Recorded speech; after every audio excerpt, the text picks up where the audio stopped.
Good evening, Jatkar sir. Good evening, Kata sir. Good evening, everyone. Yes. Most welcome. Thank you.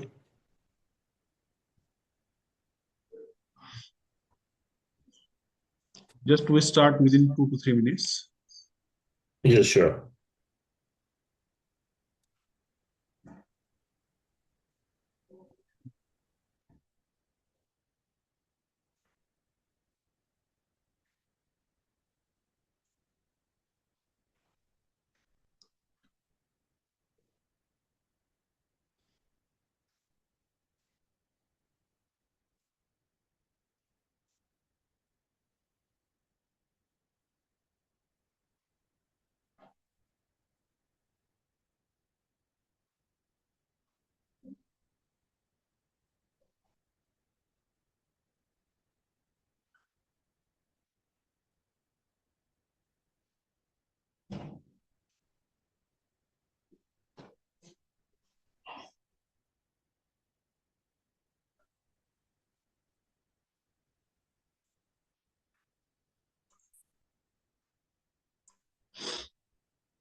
Good evening, all. Good evening, sir. Good evening, Bob sir. How are you? I'm fine.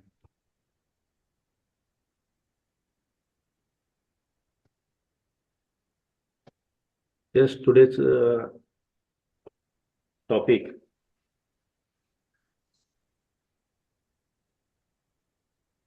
for the green infrastructure and construction for sustainable future. Today's speaker, Engineer Pranav Datkar. These are the Director for Engineering Manager at G&F Engineering, Australia. Sir has more than 20 years work experience in multiple ongoing projects across Australia, based in Melbourne, Perth, Sydney, Brisbane. Currently, is also the multiple ongoing project across Australia. Then also the project work in Australia for this Optus Stadium in Perth, the Western Australia, many infrastructure project, several projects by the Tier 1 companies, project like Westgate Tunnel project, then the Suburban Rail Loop, Northeast Link project, level crossing, and also he has worked in mining projects, several projects by DTMT, NRW, then also the formation SINO iron in North Perth of Western Australia. Then commercial project for several projects also he worked in Australia. Then also he worked in US and European experience also. They work in India, also the RCC design of G+7 residential commercial building, RCC design of the residential bungalow. He worked the technical site visits for inspection of reinforcement and certification prior to flooring also. He is the major work in the expertise also reinforcement and RCC structures, 3D modeling softwares. Then also he had the data digital engineering. He worked the various projects in US and European countries. Okay. Over to you, Pranav.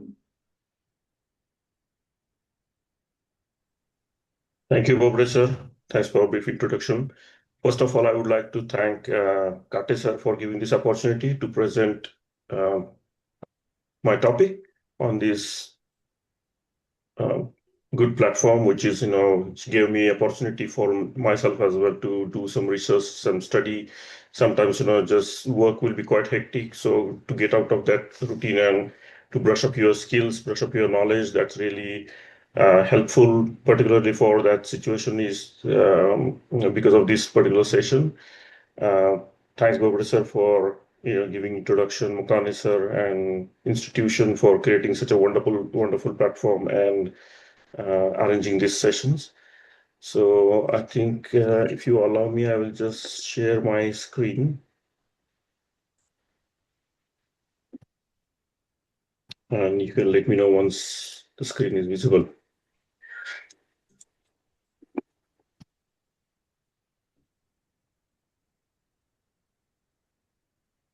Able to see the screen? Yes, sir.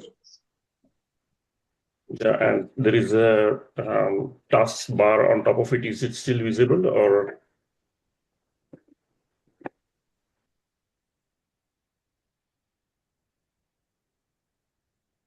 No, sir. Can you see that the taskbar is not visible on Only your the side, topic right? name visible, sir.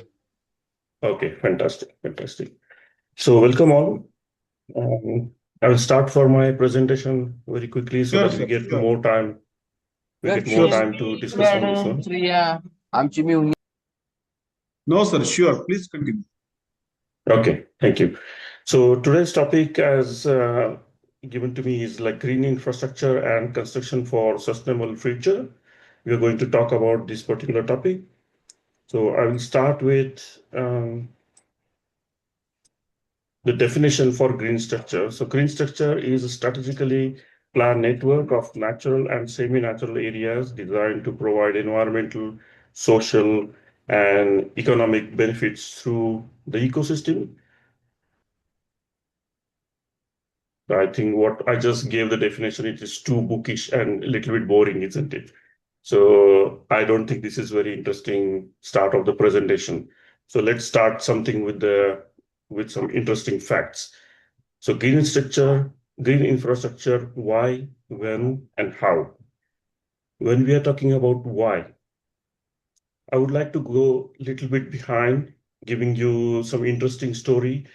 I will try to make this presentation interesting, not too much informative and too much theory based, but a little bit more interesting about what exactly our need is, what exactly green infrastructure is, what exactly we are going to talk about, what's the seriousness of the topic, and how we are going to take it forward. If we know the importance, why, what exactly we are talking about, definitely it will be more impactful for obtaining or adopting the methods. This is what my personal understanding is. So we'll go a little behind. How much a little behind? 13.8 billion years ago, when actually the Big Bang happened. Now you will be surprised to see this particular slide that we are going to talk about green structures, and I'm talking about Big Bang. But there is a relevance to that. Allow me to finish few slides and you will understand what exactly I'm going to talk about. So when the Big Bang happened, the creation of this perfect universe where life can be evolved, the planets form, stars form. This is a theory we've been studying into studies 13.8 billion years ago. Then few billion years passed after that. In all these chaotic situation, the things were getting settled, and there was one planet was placed just right into the position where you can see it is rotating around the star which is source of energy, and that particular planet is very rightly located into the solar system where it is not too close to the energy source where it will get burned, or it is not far from the place where it will just get frozen because of the cold. So that location, that orbit is extremely important. If you see the other planet in the solar system, they are not as fortunate as that particular planet which we are talking about. Now that planet survived for a few billion years, same trying to take a shape, trying to find its position. Meanwhile, something impacted on that planet. It almost got destroyed, but barely survived. But in this process, one piece of that planet got into the space and start rotating around that planet. We call it as moon. Moon has very significant impact on our planet, which controls the seasons, which controls the high tide, low tide, and a very important role being played by the moon on the life creation on the Earth. Then in few like half a billion years, when we are talking about billion, it's like a really big number we are talking about. In half a billion years, almost life-giving water arrived from space, enter into this planet.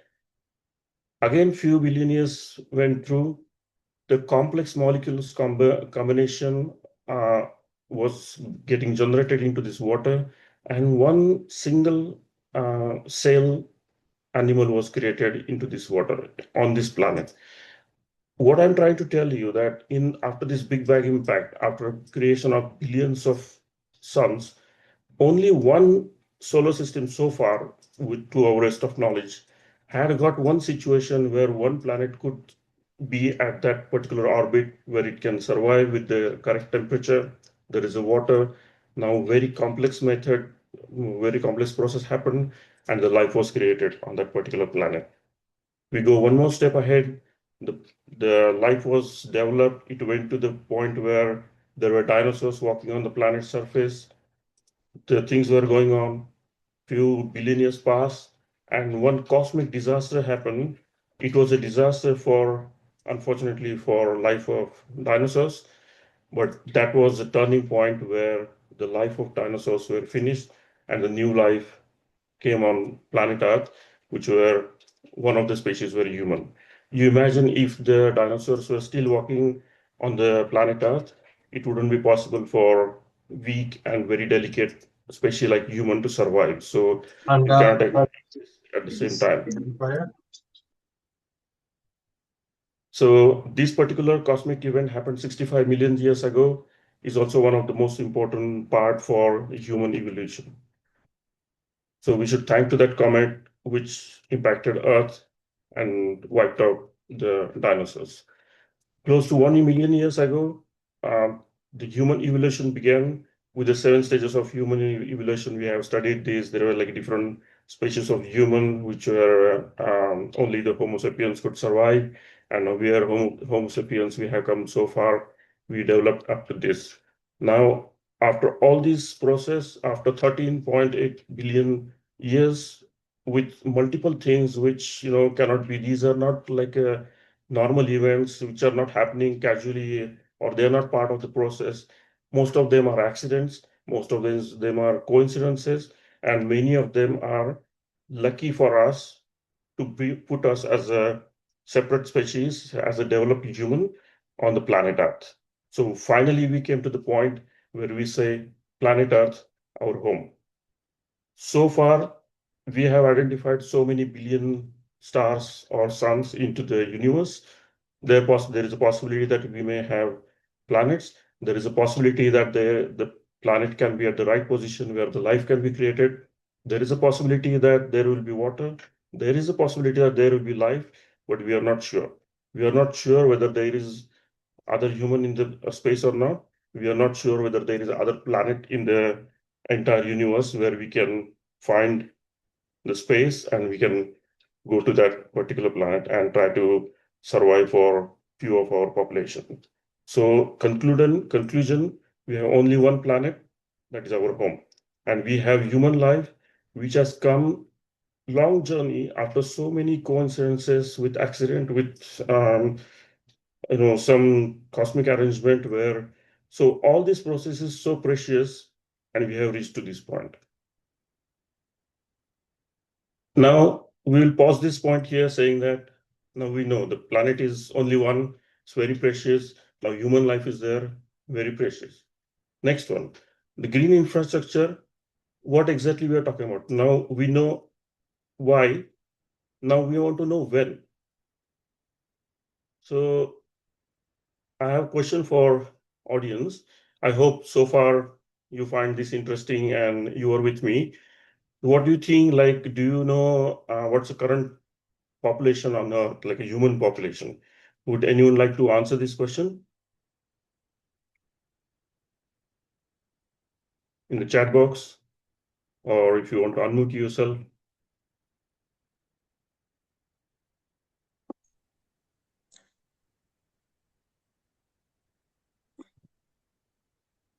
Anyone? Maybe in billions or trillions.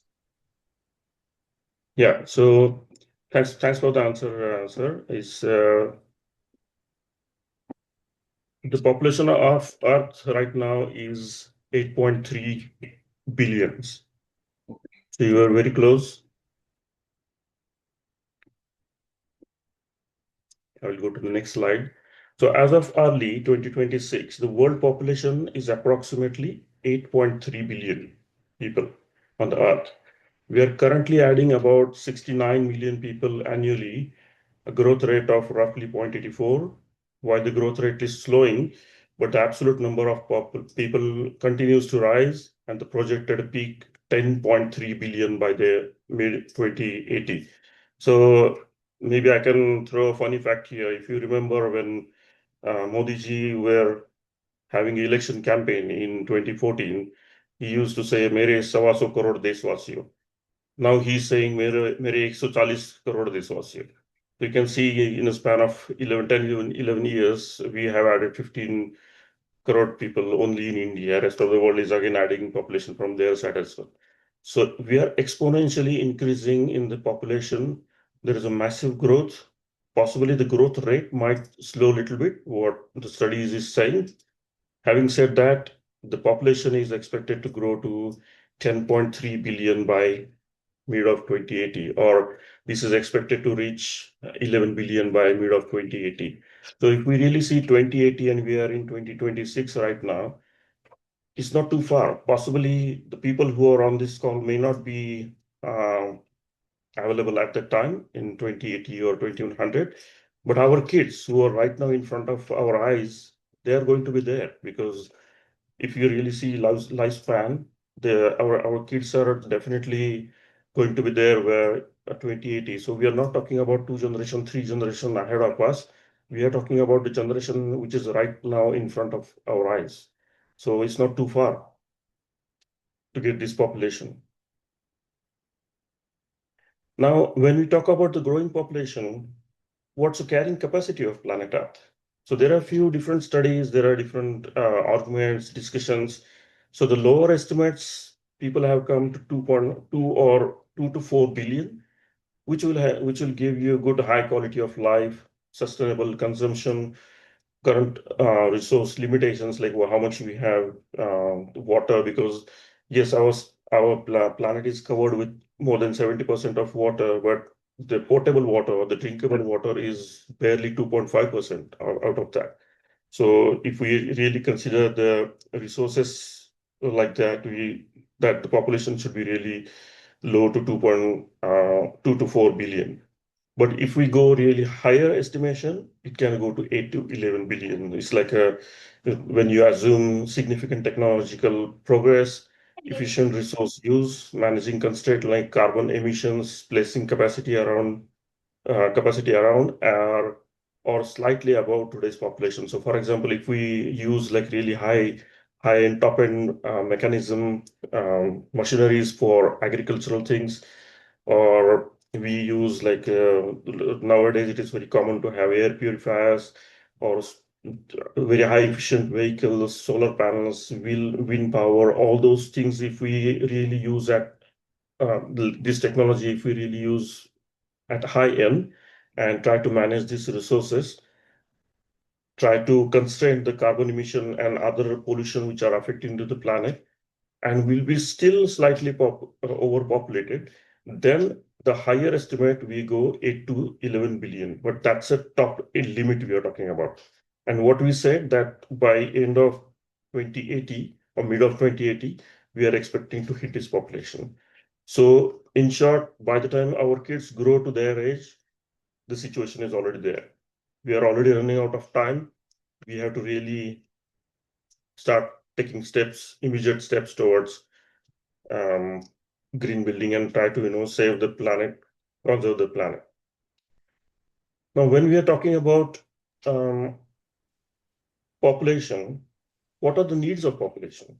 So if we really see physiological needs like survivals, which are not negotiable, in air, definitely, of course, we can't survive more than 5 minutes without air. Water, maybe 3 to 4 days, we can survive without water, but not more than that. Food, one of the most important factor where we need energy to walk around, to talk, and other doing important tasks. The sleep is important. So to keep yourself functional, the sleep is quite important physical need.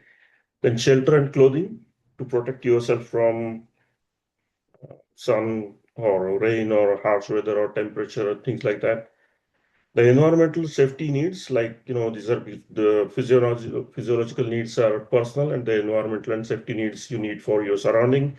The physical safety to keep yourself protected from storms, weather conditions, wild animals, and things like that. Health, you need to have access to medical care, environmental free, toxic contamination, or the things which are harmful to your body. You have to keep yourselves away and safe from them. Homeostasis, where you have to have stable internal temperature around 37 degrees so that you are not overheating your body. So these are quite basic and important needs. And now if we're talking about the modern world, of course, the first need you can see the digital and utility layer, high-speed internet. So nowadays, yes, maybe your first basic needs are done, that you need water, food, shelter. Right now you need is internet, isn't it?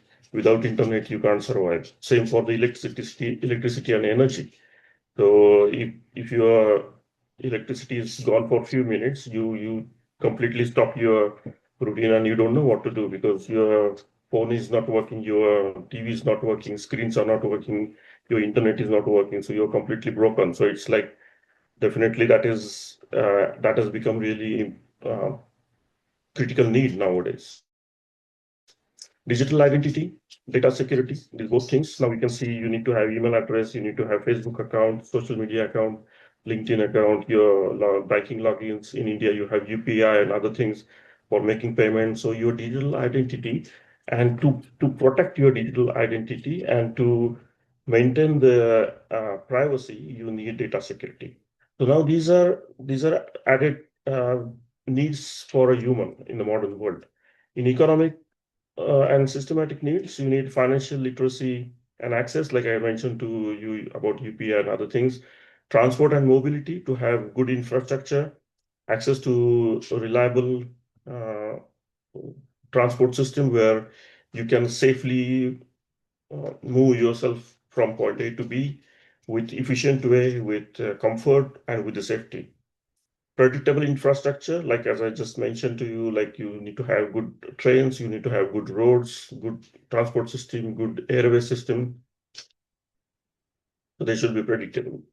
In modern health and wellness, you need to have mental health care, where you need to have access to the mental wellness, which is, can be your digital fatigue or psychological needs or any other things which were not really available or not very diagnosed few years before. Now they are coming to the surface, so you have to have access for the mental health care as well. Nutritional quality, we always talk about it. To have good quality food, good quality fruits, you need to have supplements which can support you for your healthy body and healthy mind. Information literacy, which we can see, like starting from Google, you have so many AI platforms and social media, so many things, news channels are there. These are all information literacy comes under that. When we talk about environmental resilience, this is where our topic comes. So the climate adaptation. So you're living in a home which is designed, or living in a city which is designed to withstand extreme heat or the floods or other weather conditions which are really protecting you from these impacts. And the clean air or the green space. Obviously, this is our topic, and this is what we'll be talking more about. So, access to green infrastructure to make it mitigate urban heat and support mental well-being in the dense cities. As you can see, when we are going to our hometown, which might be comparatively smaller to the cities, you really get mental peace and you get relaxed. You're not running into the traffic, or you're not stressing out. Your mind conditions are much better. This is very commonly observed that doesn't matter you're living in a very luxurious apartment with the high-end amenities and everything. When you try to go into the nature, when you try to go for hiking, or you try to go for some jungle trek, looking at the green, looking at the waterfalls, looking at the green forest, you feel better, because that's our natural instinct. That's where we have come from. So we have always been connected to the nature. Nature is within us. So if we are coming from the cosmic, it's like if you're made out of the cosmic particles and cells, of course you are more comfortable with the natural things. So we do things for our own comfort and own luxury, but at the same time, when given a personal choice, we of course try to connect back to the nature, and that's a human or any animal's tendency, which trying to go back to the roots. So when we try to conclude what we just talked about, so this particular um, unsustainable cycle, you can see where the planet, what we talked about until these slides, the planet, we observe that there is only one home. We don't have anywhere else to go. So we are kind of stuck on this planet. We have to accept this fact until Elon Musk is finding another planet where you can grab a spaceship like a bus and you go to other planets, saying that no, I don't like Earth anymore. I need to have bigger land. I need to have more trees. I need to have fresh water. I'm leaving Earth and I'm going somewhere else. No, we don't have option right now. We are basically stuck on this planet, and that's our only home. At the same time, population is increasing. We are already 8.3 billion on the planet, because we don't want to discuss only for particular one or two countries. We want to talk globally. When something is going wrong with a planet, is going to get affected to entire planet, not to only one country. If the solar caps on the Antarctica are melting, the water is not rising only to one particular country. It's not only that India or Bangladesh is getting affected, it's every Indonesia is getting affected, Japan is getting affected. Every single country on the coastal is getting affected if water level is increasing because of the polar caps are melting. So these, no matter how much border you draw around your country, no matter how much international politics you are dealing with, no matter how much borders you try to secure, all these effects are going to hit every single person on the planet, immaterial of their nationality, their gender, their race, their religion, their financial conditions, everything.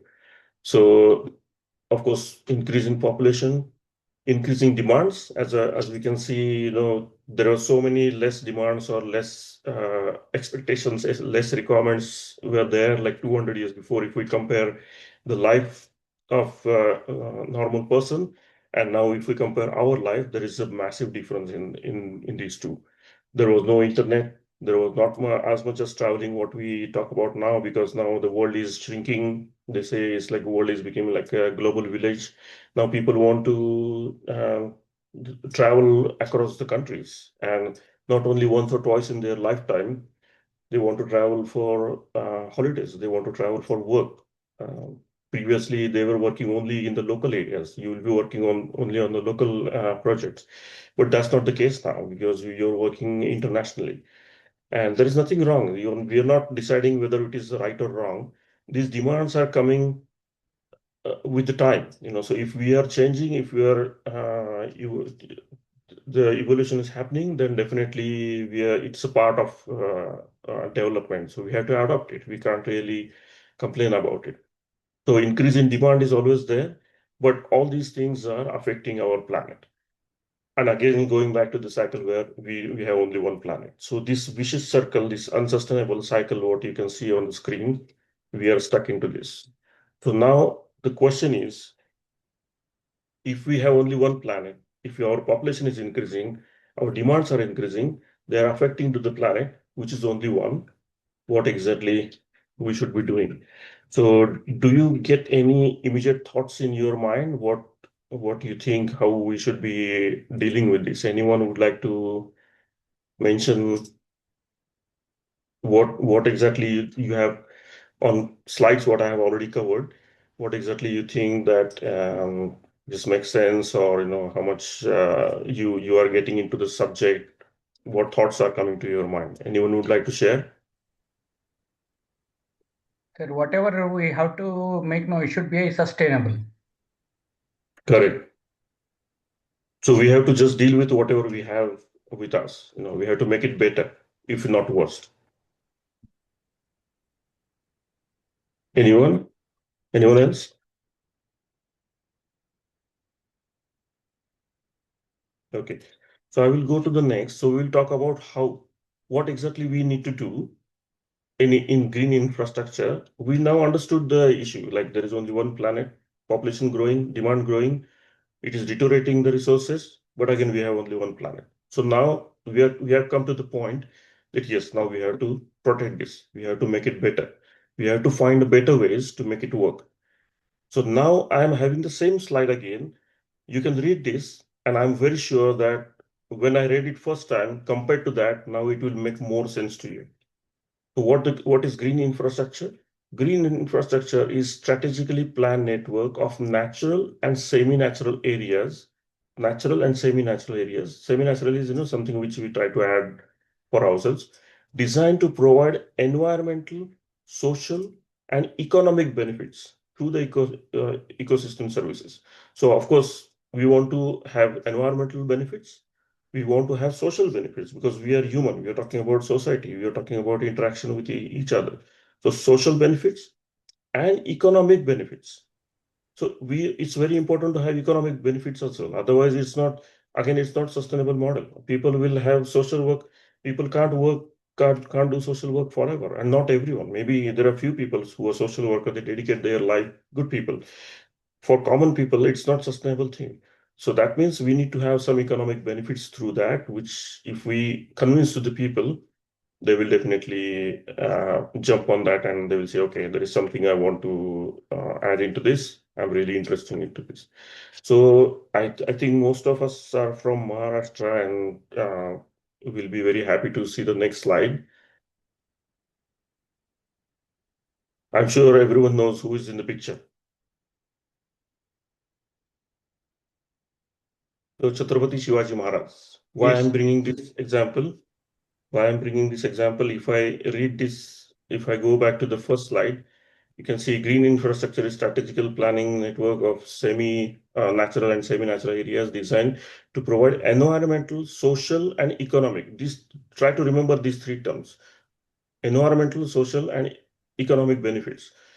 See, our king, our beloved Chhatrapati Shivaji Maharaj, he was well ahead of time, and this letter, which he wrote to his treasurer of Swarajya, Amatya. So the letter is in Marathi. I think whoever can read Marathi can read in Marathi. What I will do, I will quickly try to read the translation in English. The Navy requires high quality wood for building decks, masts, oars. There are teak and other trees in the forests of our kingdom. Whatever is suitable should be cut only after writing and receiving permission from central authority. See, we are talking about close to 400 years before, where there was no control asset, there was no marking, there was no satellite pictures, there was no surveyors. Still, this rule was there that without written permission from the central authority, which is Shivaji Maharaj, obviously, the tree should not be cut. Beyond this, whatever is needed should be purchased and brought from the foreign lands. You go somewhere else and try to bring there. Don't try to disturb our own resources. Trees in Swarajya like mango and jackfruit are also useful for the navy purposes, but these should not even be touched. Why? Because these trees are not grown in year or two. The citizens have planted these trees and nurtured them for a long time like their own children. See what he is writing. He's saying mango trees and jackfruit trees, furnace. These trees don't grow in 2 years. It takes a really long time. And the families put them as a family member. They really nurture them. They look after them. They love those trees. So don't cut them. And then he's going, if those trees are cut, what would be the limit for their sorrow? They will be very sad. Any work done by causing grief to even one person will perish in a short time, along with the person who did it. Moreover, the king bears a sin of tormenting his citizens. See, he's saying that do not disturb to the citizens, because you just go and forcefully, because he's king, he can go and cut the trees forcefully. But he's trying to look after the economic balance in his Swaraj, the social balance in Swaraj. And then further he's saying, therefore, furthermore, the absence of these trees causes harm to the environment. Therefore, this must never be allowed to happen. If a tree has become old, this is very important. If the tree has become old and has no longer useful, then only after compensating to the owner with money, making them happy, should it be cut. Such a wonderful letter by Shivaji Maharaj for almost close to 400 years before. He's saying if the tree is dead, then go to the owner, talk to him, make him happy, pay him money, and then only bring it. Then only you can cut it. कदाचित एखादे झाड जे बहुत जीर्ण होऊन कामातून गेले असेल, तरी त्याचे धन्यास राजी करून द्रव्य देऊन त्याचे संतोषे तोडून द्यावे. This is very important. So social fabric is important. Environment is important. This is a very classic example of how green structure was considered by our beloved king. Now, when again we try to go global, awareness is the first step. What we are talking about right now, they're estimating $978 billion in green infrastructure worldwide by 2030. There will be different multiple projects. It can be infrastructure. Not only when we are talking about green infrastructure, we talk only about civil related construction, bridges, tunnels, buildings, commercial, residential, and so on. There are other sectors as well where the green, not green structure, but this carbon footprint and other things are really, people are working on that. Like automobiles are there, where every single automobile company is trying to reduce the emission. They are trying to put less and less and less pollution to the planet. It's a competition. There are a lot of audits are happening. There are a lot of the rules are getting stricter. They are trying to make vehicles very efficient. They're trying to bring the EVs, electric vehicles, where compared to the petrol and diesel and other conventional fuel, these electrical vehicles are much, much green. Of course, how to charge them and how we are generating that particular energy, that's a different story, but at least we are trying to go in towards that. So that's awareness is the first step, and there's a tremendous provision we are having into the worldwide green infrastructure. Now, green infrastructure refers to networks of natural and engineered system that harnesses ecosystem and sustainable design to address environmental, social, and economic challenges, which we are just talking about. So when we are saying that, referring to networks of natural and engineering systems, what exactly that means? So you can see manage stormwater naturally, like rain gardens, bioswales, permeable pavements, these things, so you're not disturbing the natural ecosystem, but you're still making the infrastructure useful for the people, because you have to maintain the both ends. You have to not to disturb the ecosystem, but at the same time you have to make comfort to the people, like the population, growing population and over demanding population. We have to balance these both things.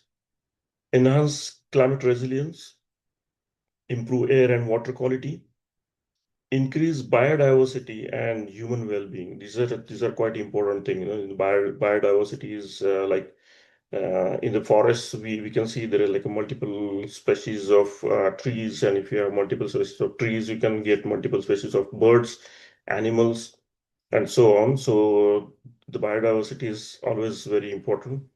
Reduce the urban heat island effects, provide recreational spaces, ecosystem and services. So if you are doing a town planning, because most of the things are coming into planning stages, it's too late by the time it reaches to the construction.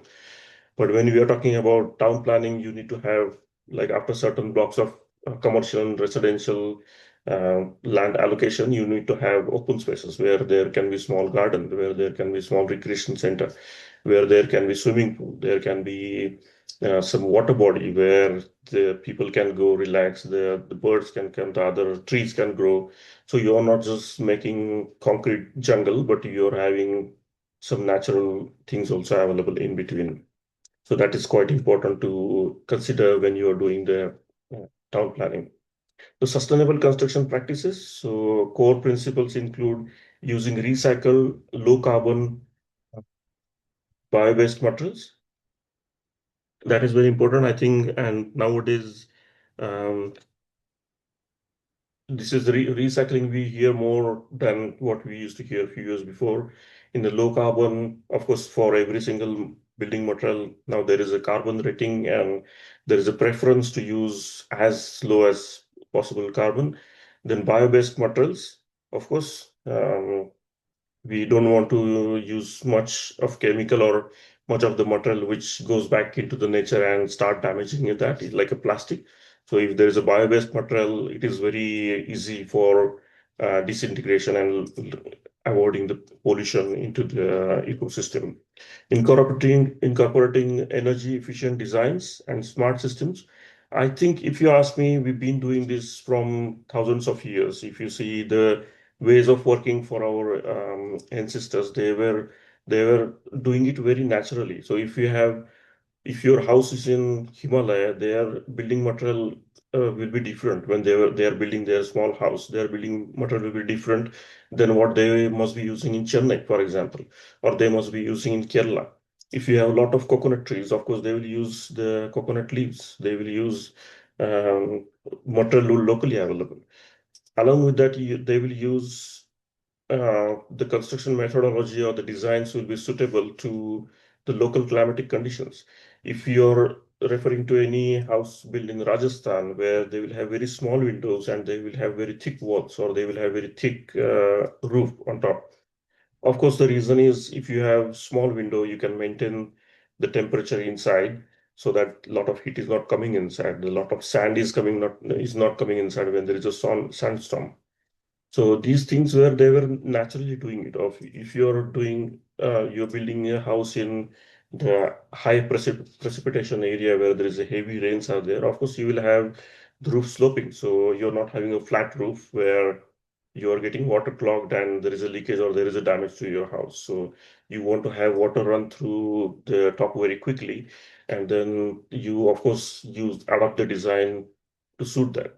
Or in a simple way, we call it Vastu Shastra, but if you really see the roots of Vastu Shastra, the Vastu Shastra is not really uh, just like a rules made by someone sitting there, for sake of making rules and to grab the money.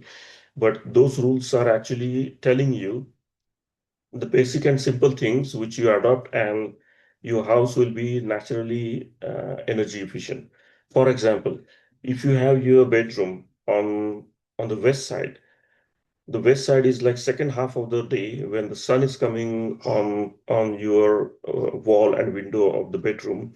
Of course, the room which you're going to go for sleep in some time is going to get hit up. So you don't want to have your bedrooms on the west side. It is common sense, and that common sense for everyone to understand this. Someone wants to have it naturally like listed as a checklist is just nothing but science called Vastu Shastra.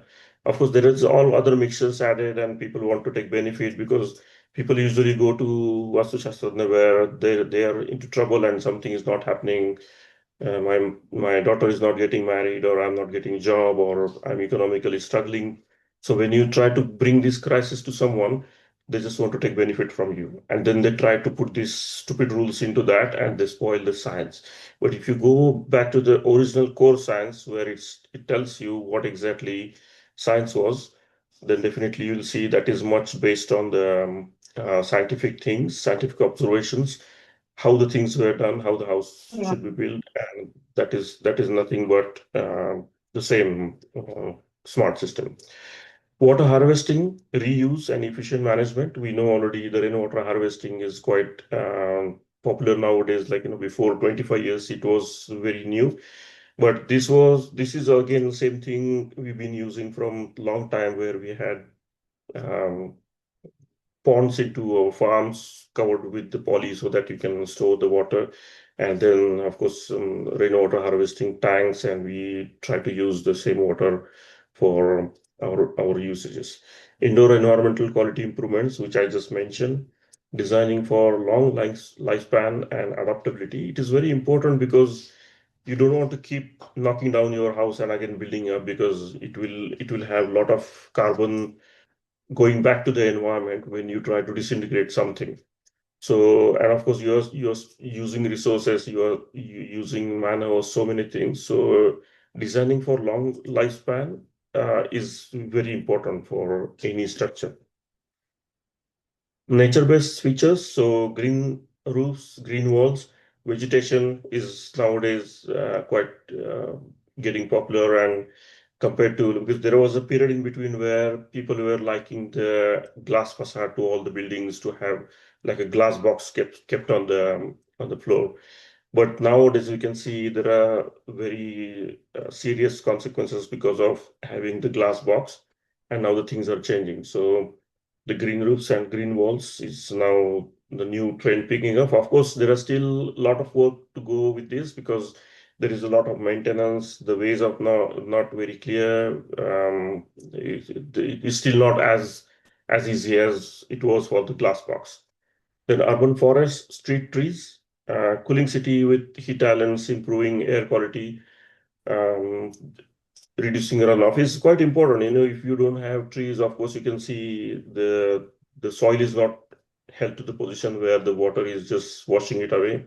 The trees will support that, and cooling is definitely contributed by the trees. So more trees you have is, of course, you can immediately see the effect.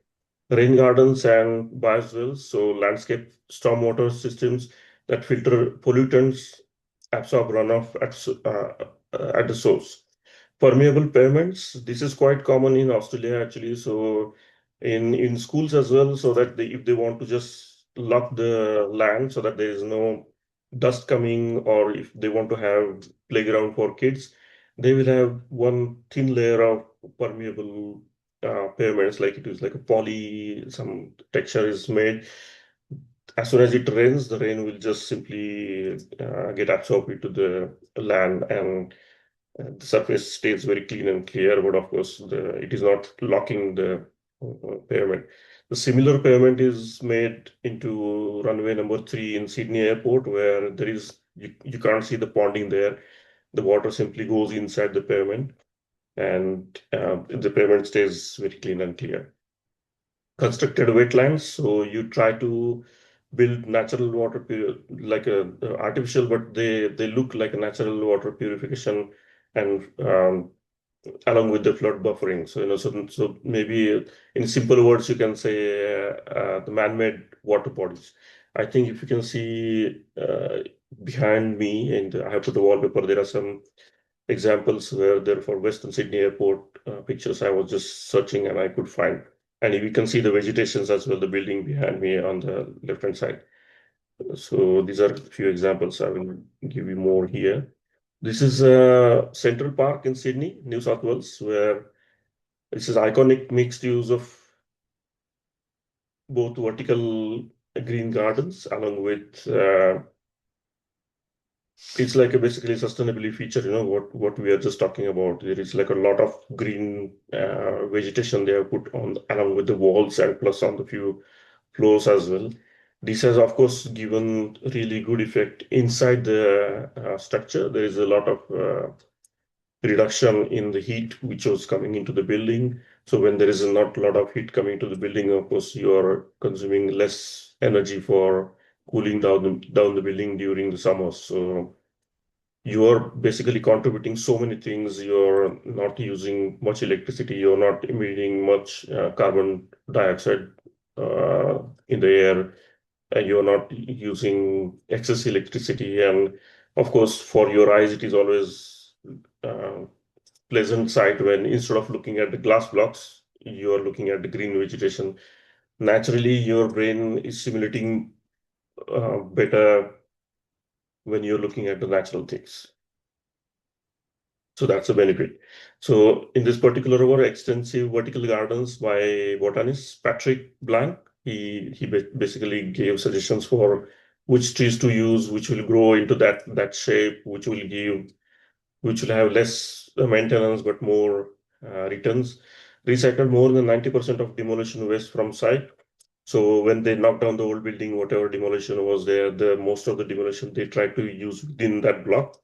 Smart metering, energy efficient systems, and water cycling integrated. Of course, as we mentioned, the utility and other resources used into the building, they are quite efficient systems they have used. Water cycling is integrated, contributes to improved urban air quality and reduce heat island effect. Of course, if you have trees, your air quality is going to get improved around the building rather than having a glass block or a concrete block or a structural steel block. It's always better to have some trees which are contributing back to improving the air quality and of course reducing the heat element because the way any concrete surface or any glass surface will get heated up, uh, you won't have the trees getting heated up to that, so there will be of course definitely cold effect will be there. So why this matters? Because it demonstrates how vertical greening, waste recycling, and smart building tech can be in a high density urban environment. So imagine if one building is contributing so much, how much will be there if they're having more building as such. If we go the second case study on Australian example, it's a Sunwell Community Park in Victoria. So it's a blue green urban park project focused on heat mitigation, flood resilience, active transport, and ecological integration. So when you are trying to design any particular project, you don't focus only on one goal. You, of course, there can be one goal which is more predominant or more maybe governing, but you try to bring more benefits from that, whether it can be ecological, social, or ecosystem, whichever way. So every time you try to get the multiple parameters. So the network of green and blue features that mitigate urban heat and manage stormwater. So of course it was designed for stormwater, considering how much rainfall, what are the direction, or how's the contours and everything. Then design as a walk cycle centric community space connected to transit. So imagine I have one more example ahead of this. Imagine if you don't have any walkway or cycle path, of course people are going to take a car there or try to look for the public transport. But if you have nice cycle paths given to you, you have nice walkways given to you, people try to maybe prefer to walk, and it is again adding benefit to everything because you are walking, your health is getting improved. Because you are doing exercise, your mental health is improving. Your If everyone's mental health is improving, your social health is improving, and at the same time, there is no consumption of the fuel, there is no emission of the smoke and other impurities to the environment. So you can see there are a lot of direct and indirect benefits coming out of this particular design. Then based on over 250 community generated design ideas, as I mentioned to you, you don't focus only on one idea, you try to see the multiple benefits coming out of that project. Now, why this project stand out? Because it exemplifies community-driven sustainable infrastructure that embeds ecological function into daily urban life, which I just mentioned. You try to, when you motivate people to walk or take a bicycle, you are improving on several factors. You are improving their health, you are improving their mental health, you are improving social health, and you are improving air and other uh, health by preventing the pollution. So all these parameters are definitely getting added up together. I would like to give one more example: International House, Sydney, and Dharma House. Obviously, it is in Barangaroo. So you can say I tried to put some pictures there taken from their website. This entire structure is made out of wood. There is no concrete. There is no steel. So it has proven to Australian commercial market that timber is viable low carbon alternative to concrete and highly desirable as a property investment. So this entire building, I've been to this building there. We have some client offices into this building. This entire building is made out of timber. It's very interesting to see the joints, and the feel inside the building is really good. Few more pictures I have added for you to see how it looks like.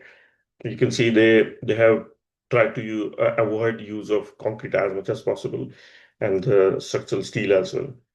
So when we are talking about this particular building and the green elements coming out of it, when compared to the standard concrete commercial building, a cumulative environmental benefit of 240% was demonstrated when Dharma House was included in the assessment, when they did the sustainability report and other assessment compared to the normal building. The environmental benefits were 240%. This demonstrates that mass timber construction is an essential part of future economy that is less carbon intensive. Of course, when we are saying we want to have timber structure, that doesn't mean we have to go back to our Shivaji Maharaj saying that no, you just can't go and start cutting the trees.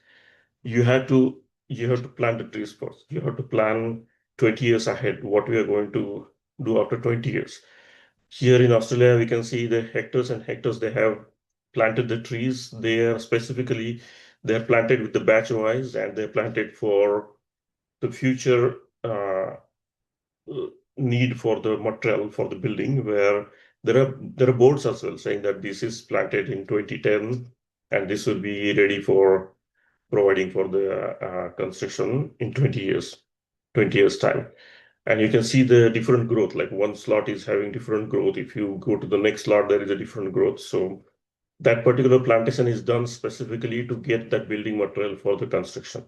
So that type of thing we will have to also plan with. Of course, there are other parameters I know from India where political willingness and social willingness and uh, parameter for the space and everything. But I think this is enough for us to give excuses, because as I mentioned to you, by our kids grow to that stage, they are already going to get into trouble. So if we don't start now, our kids and their kids and their kids, they won't be able to sustain on this planet, which we don't want. So again, going back to this building, why this building stands out? Beyond just reducing emission, this building acts as an active carbon stores, locking away atmospheric CO2 within their certified sustainable timber frames for the duration of their life cycle. Is there anyone who can tell me if they understood this term when they're saying carbon stores, active carbon stores, locking away atmospheric CO2? Anyone who understood what exactly this will be?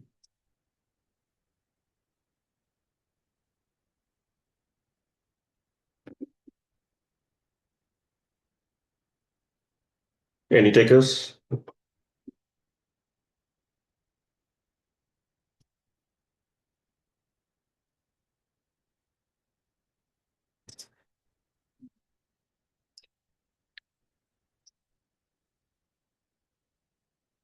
Got it, sir.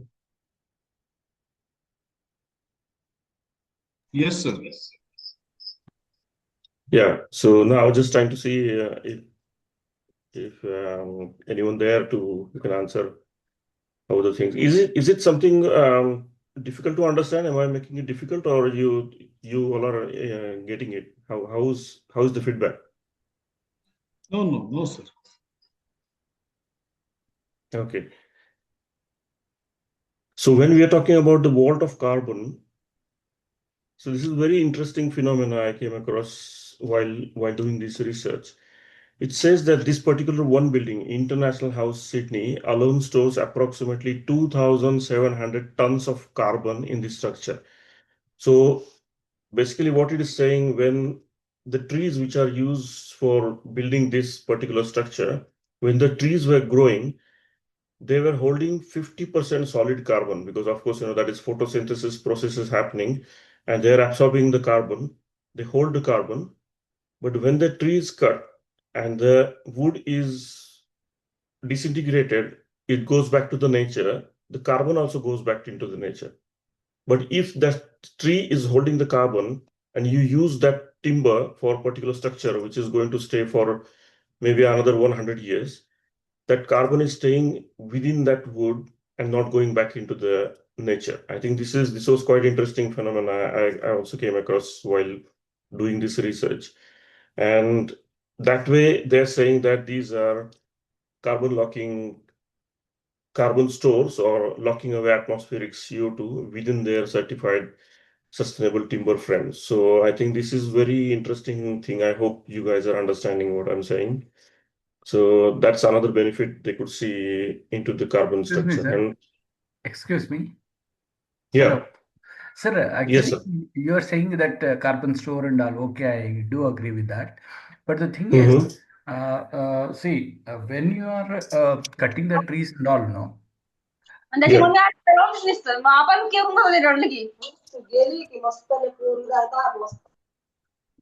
sorry, there was a disturbance.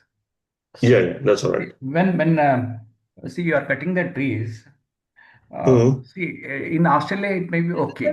But Mm-hmm. see, No, sorry, I think you're muted, sir. we don't have that much of space, sir. Space problem Yes, is there, no? correct, correct.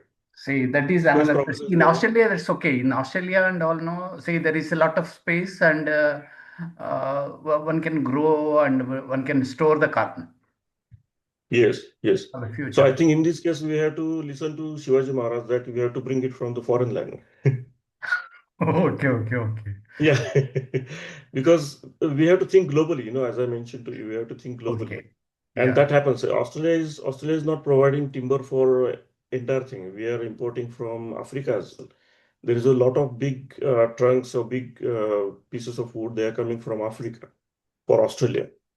So I think, of course, it's not sustainable or it's not economical every time. I totally get what you're saying. This is one of the example, and we can't fit one example to each case. So we can't really force and make it fit the square log into the round hole. So I Definitely. definitely get what you're saying. But this is one of the way if it allows you, and I think it is happening. If you see the structures in Himachal Pradesh or structures around um, In Nainital. Arunachal and all, no, they are using, see, Yeah, they're wooden. using. Yeah, Yeah. yes, they are using wood only. So we don't want to force use of wood where their wood is not available. We don't want to do that. But wherever there is available, wherever there is economical, this is one of the benefits. These are their carbon stores, and this will help you to make to reduce the carbon footprint.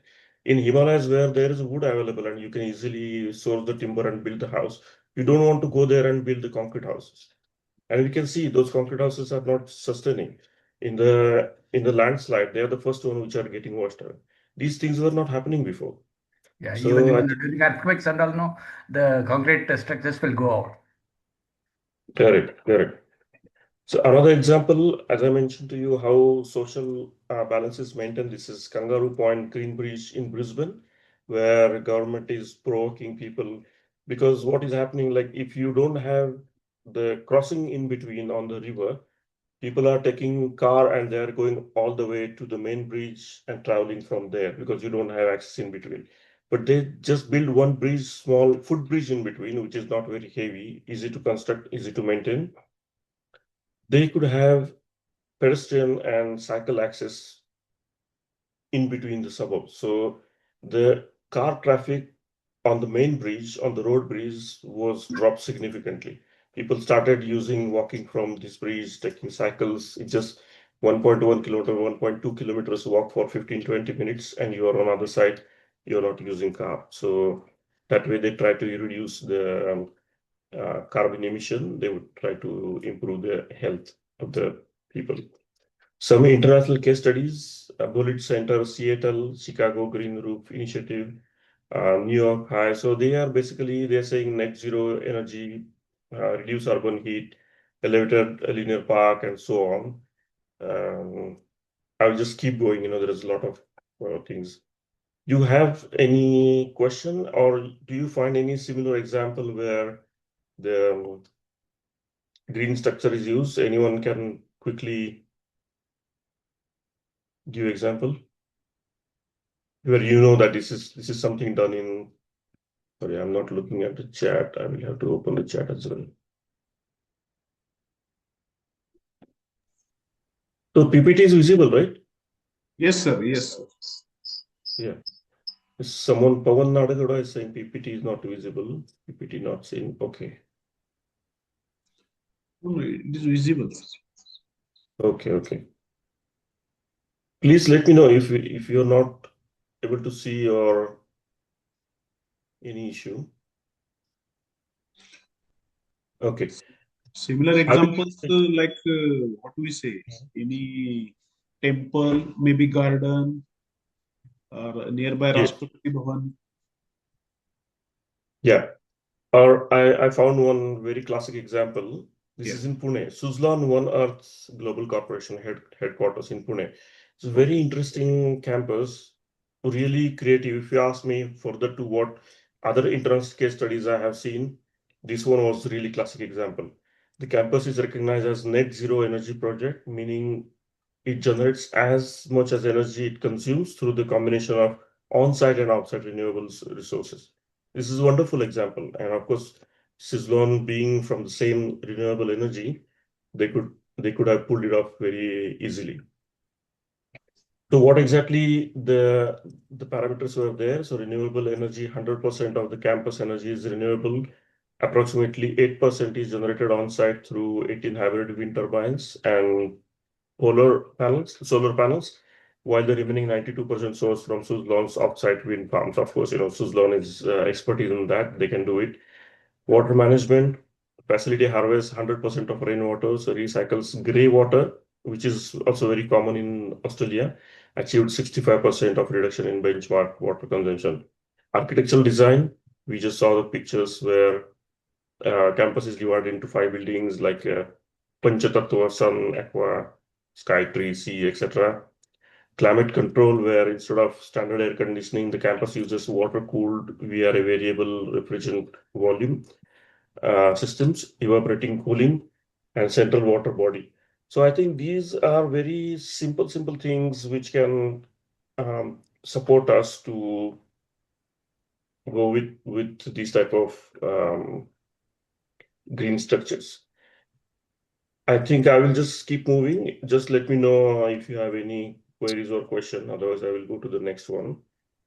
So when we are talking about the conceptual design and sustainability philosophy, the I will talk about Australian construction because I feel that it is good to share some local things for you rather than talking about other things. So net zero benchmark, so adhering to the 2024-2025 national definition for net zero infrastructure, projects are focusing more on reducing, upfront embodied carbon. Biophilic integration, we're moving beyond aesthetics to functional biologies. As I mentioned before, people were just having glass boxes. Rather than that, we are happy to look that building little, with little shabby with some trees, plants coming out, but the effect is more important. The biological functional is quite important to us. That's what you were talking about.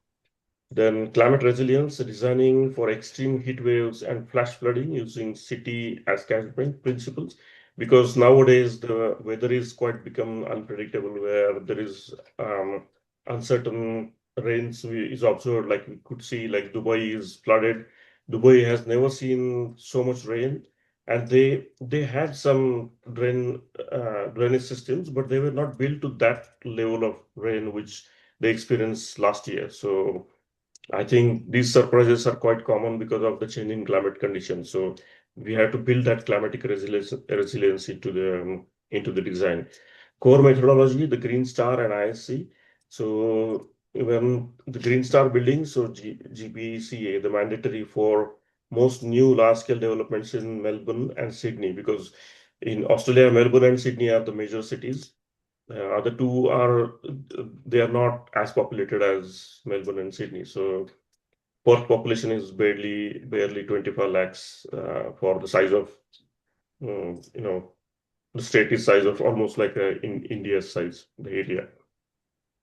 The IC rating, Infrastructure Sustainability Council, it evaluates social, environmental, economic impacts across the entire life cycle of civil work. So, of course, these ratings are coming into the picture. So, the key techniques, modular and prefabricated construction, where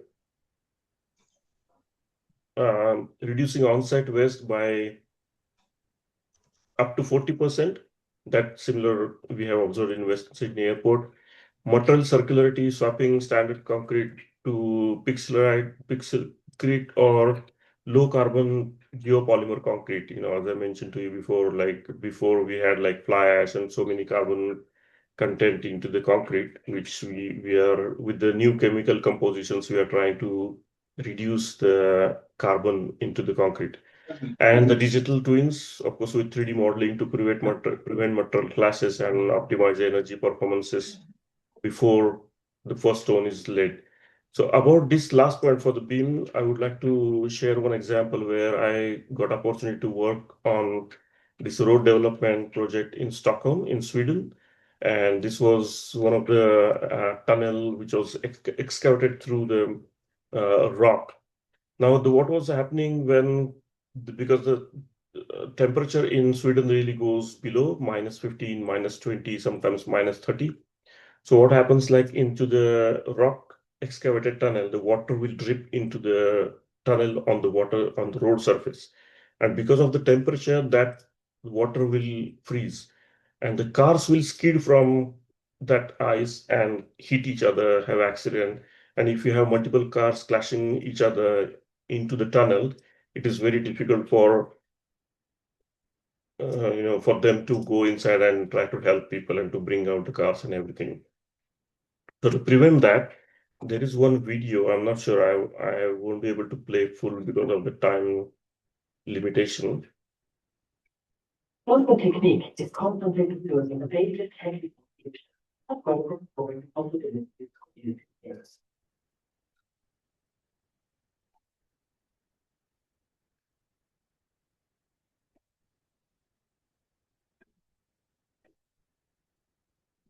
This project includes fabric.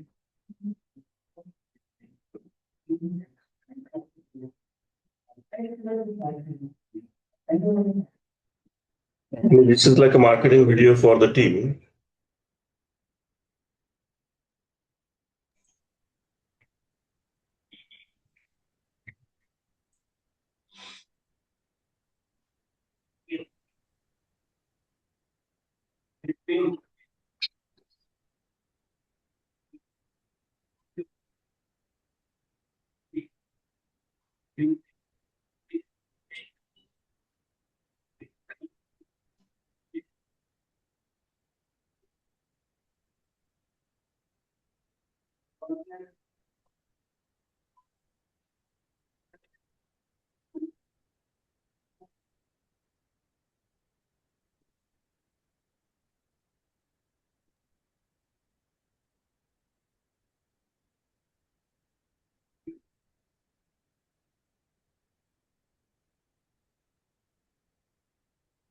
So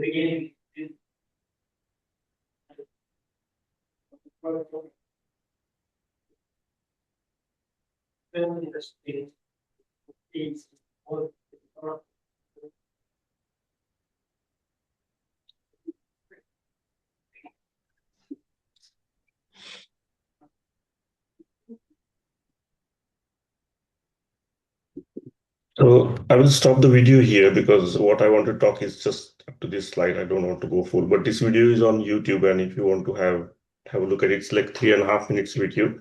If you'd like to see it, you can go on YouTube and have a look. So basically, what it says that it is a rock excavated tunnel where the lining was put, but the lining was not like a shotcrete. You know what happens usually? You will excavate the rock and you will directly shotcrete on that rock. Because of that, what happens? You are mixing your external material to the natural surface. So you're using more concrete, sometimes more steel, yeah, the more carbon emitting construction materials. That affects the underground water table network. You will have small streams, small holes, cracks where the natural water table, there is a huge network of water table, water is flowing through the rock bodies that gets affected because of the shotcrete, what you will try to do. In this particular project, of course, what this video is particularly showing for the beam activities, and that is not relevant to what topic we are talking about. But there is a different indirect benefit was considered into this, that the water will be freely flowing on the poly, which we saw in the video where this white poly was locked with the bolts. It will, the way the arrows are marked, it will seep to the sides and it will go naturally to the further ways of it water. And you're trying to isolate the roadway from the water. So your purpose is solved, but your natural things are affected, but very less affected. So that one example I wanted to put in front of you. Another quick example I will show you, Westgate Tunnel project in Melbourne. The recently project we completed on this one. There is like a two tunnels passing underground. There is almost close to 28 new bridges were built, 21 kilometers of bridges were built, and so on. It's a huge project we working from a long time. But there was one issue on this particular one. There was some contamination into the soil. So contamination is like some unexpected polyfluoroalkyl substance was observed into the soil when they started digging the tunnel. So that was the nature of the PFAS was, let's call it PFAS, it's a bit short term. It's a heat resistant chemical found, which is in firefighting foams or non-stick products or industrial coatings.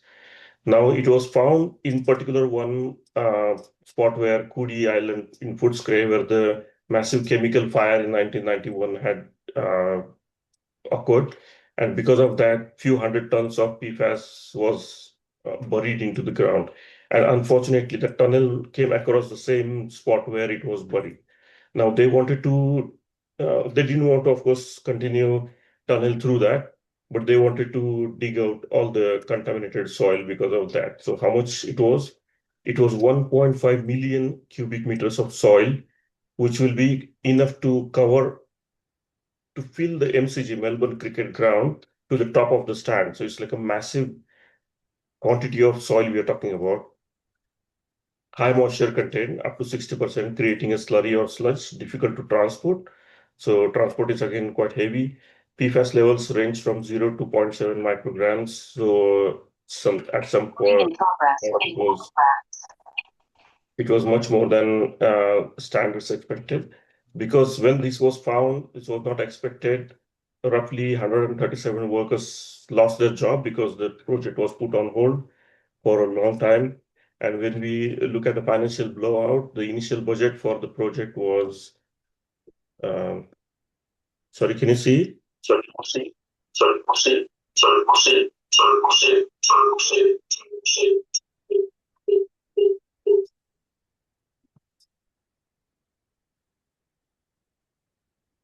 Can you see the screen?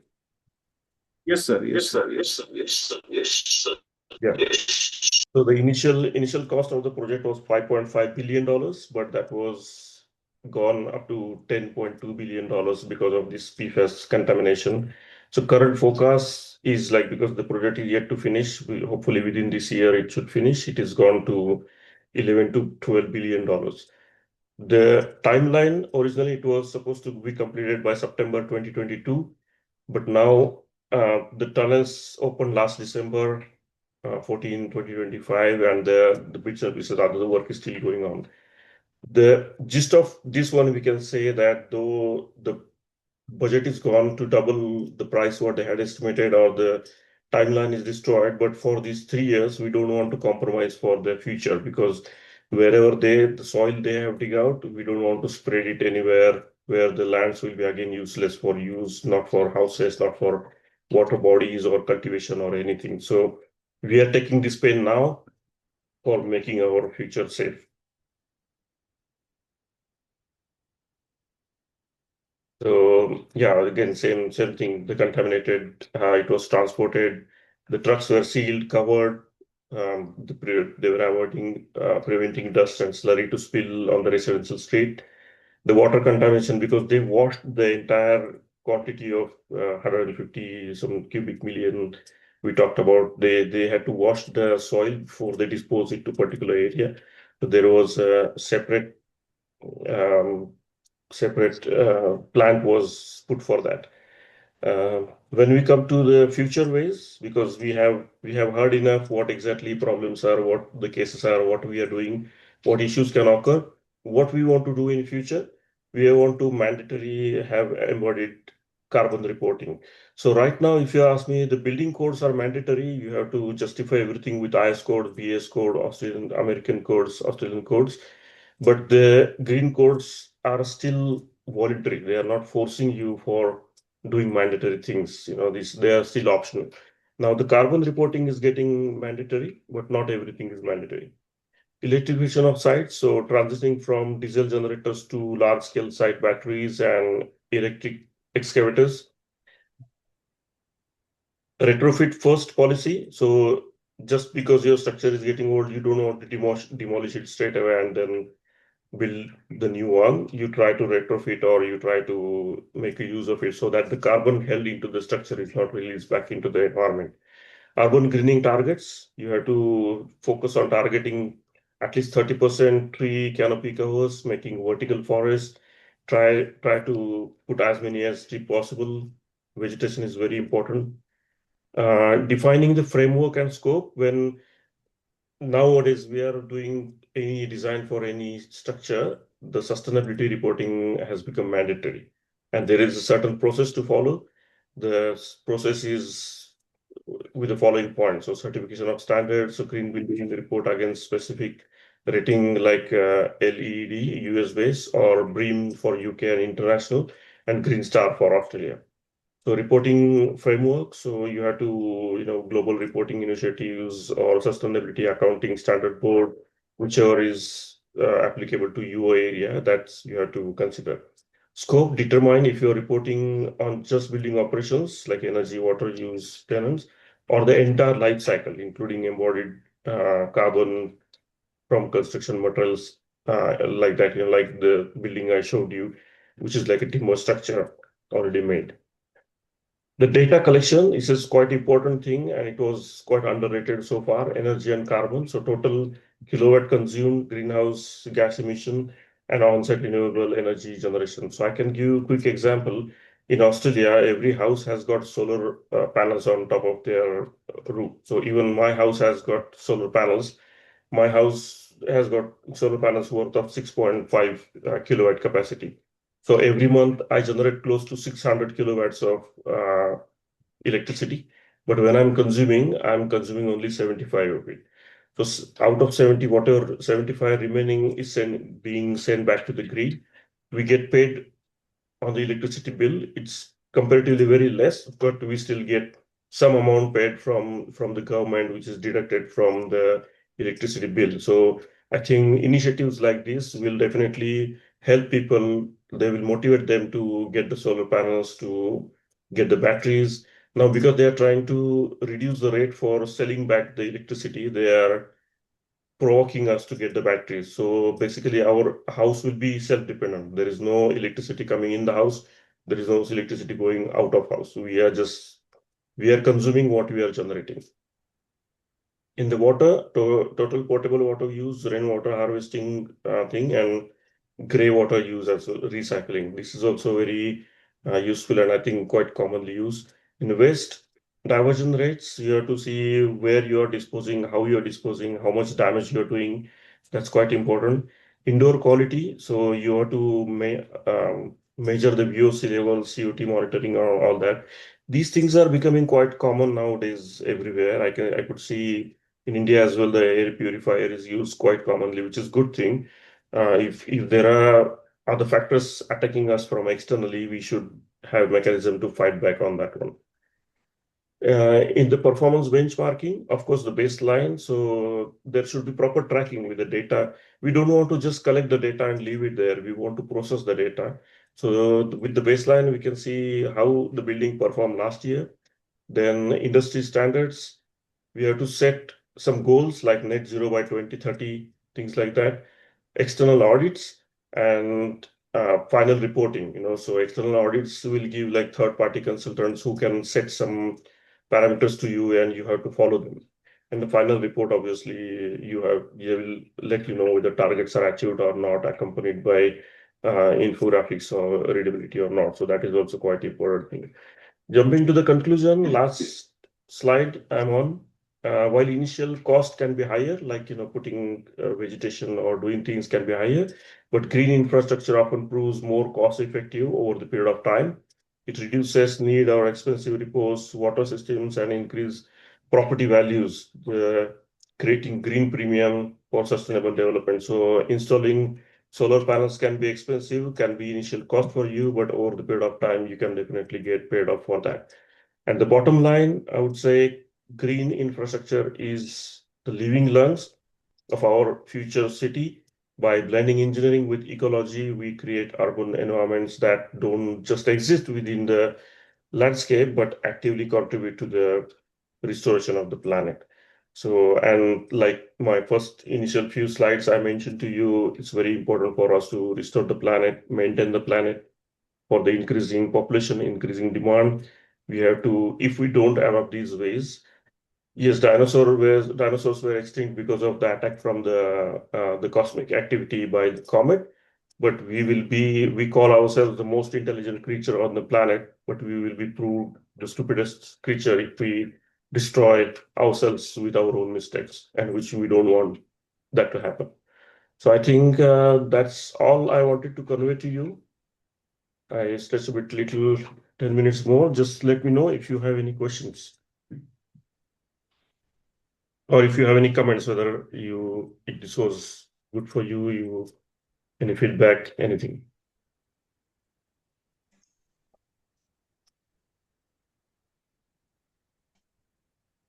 सब चीज़ आए છે ને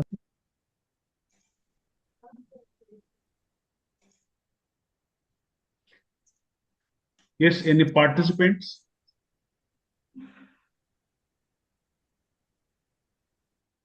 Any participant can ask any question. Hello. Yes, sir. Sir, very good session. Yeah. Enjoyed a lot. Sir, Sir, I have only one question. What is smart metering in green infra? You used that smart metering. smart metering. Yeah.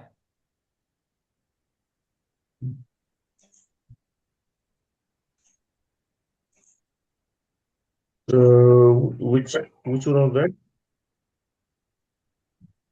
Actually, smart metering, it's about the data collection. So what exactly material you're using? What's the carbon rating for that? What's your carbon footprint? Or like I mentioned to you, our houses here will have electricity bill itself will have details of how much power we have generated, how much power we have consumed, what power generation was in a peak time, how much we are consuming in peak time or off time. All this data is collected to that level of detail where you can do the analysis properly for that one. And this is, I'm just telling about the residential part, but the smart metering will be like for useful for everything. How can I give you an example? So, for example, I'm working on suburban rail loop project right now as we speak. So what they are doing there, they are having four stations, new train stations, and they're trying to connect two major lines, and there will be in between there are four major stations. So now what is happening if they want to put, though the population is not as big as India, they still are having houses, they're still having universities, they are having other things in between.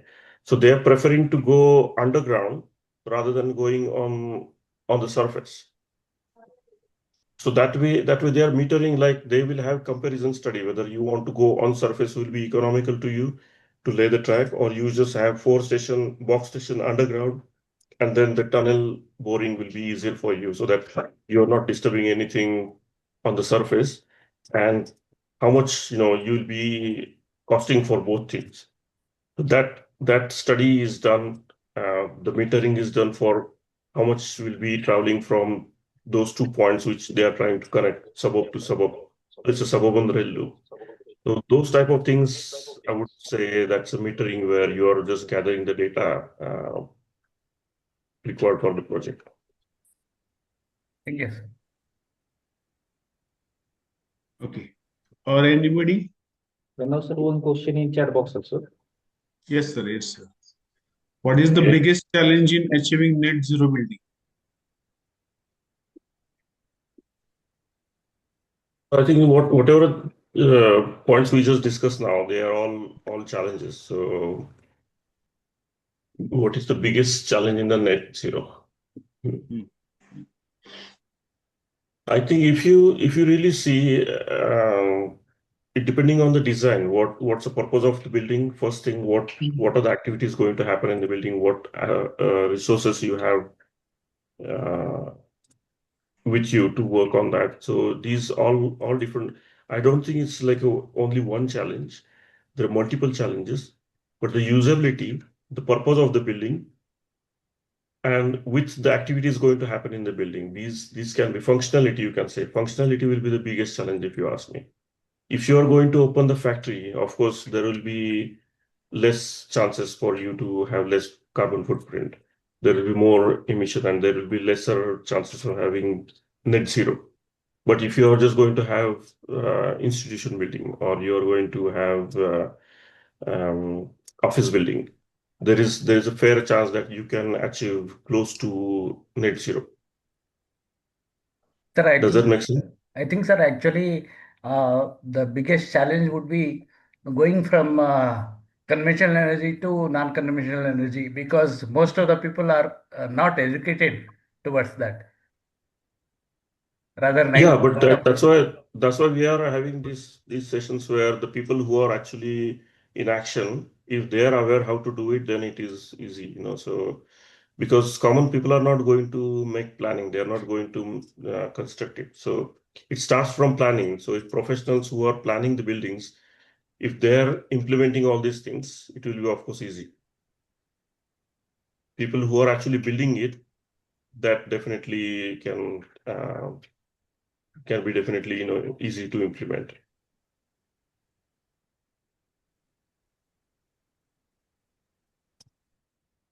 Yeah, Akhand, yeah, I think that was your question. Anyone else? Thank you, sir. All good, Akhand, welcome.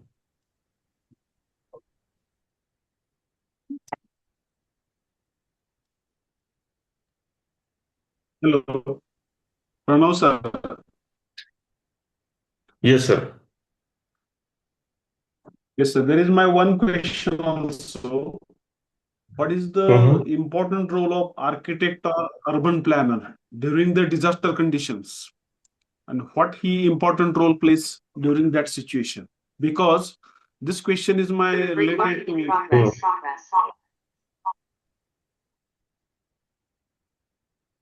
this question is related my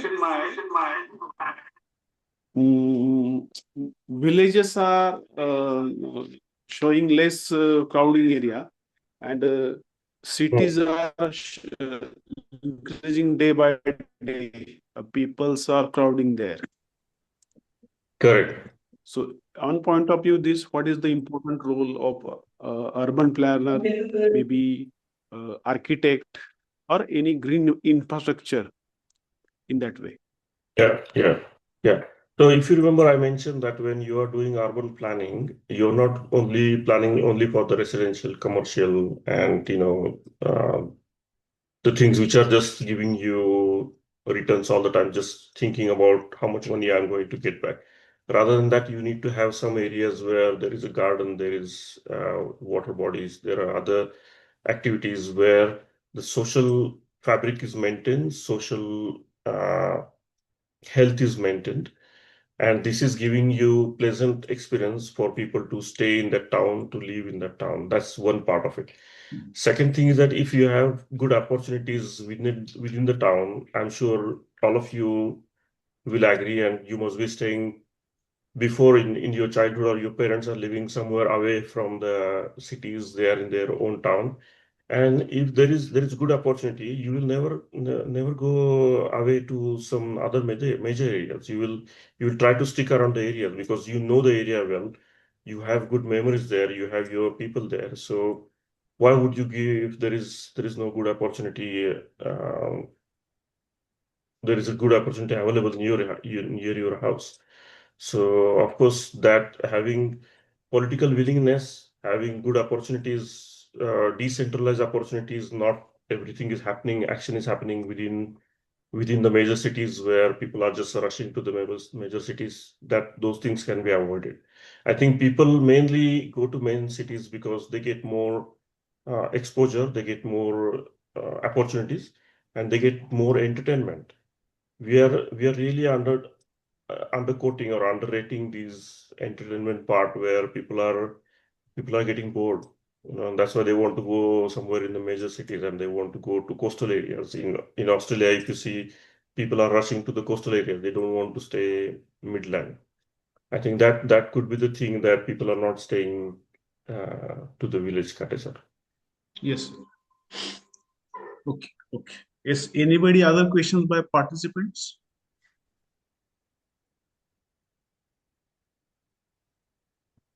No, sir. Okay.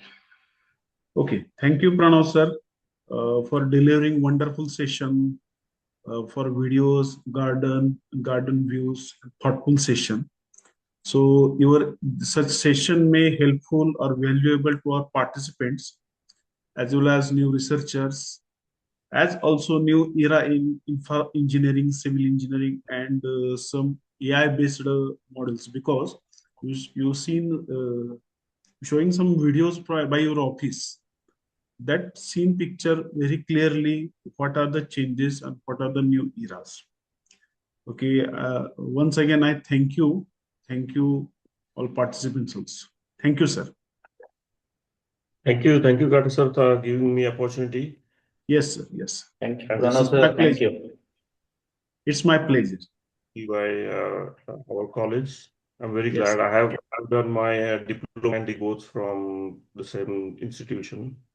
Yeah, So yeah. Yeah. good memories. And I'm very glad that I could Yes. participate in this program. Thank you very much. Yeah, yeah. Okay. Yeah. Thank you, sir. Next session will start within 1 or 2 minutes, because second guest is our now join. So please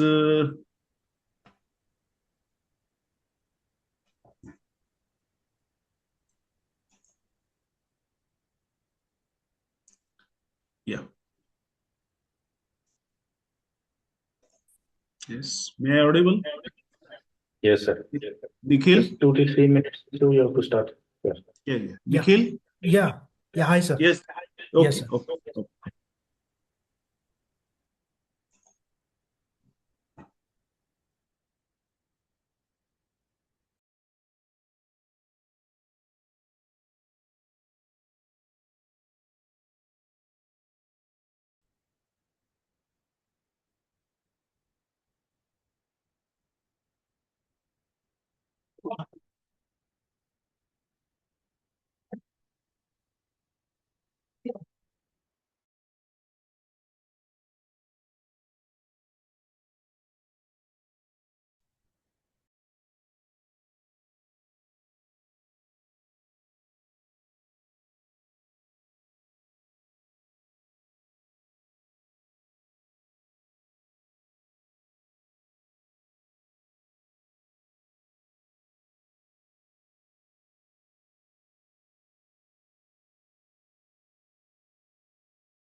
Am I audible, sir? Yes, sir. Yes. Yes, sir. Please continue. Okay, today's second session for this software application in infrastructure engineering for sustainable assessment. Today's experts also engineer Nikhil Kamble sir. They are the senior sustainability manager, Solistics, Ireland, Europe. He is also the Nikhil sir, sustainable professional with over a decade of this extensive experience in sustainability, environmental engineering, and civil engineering.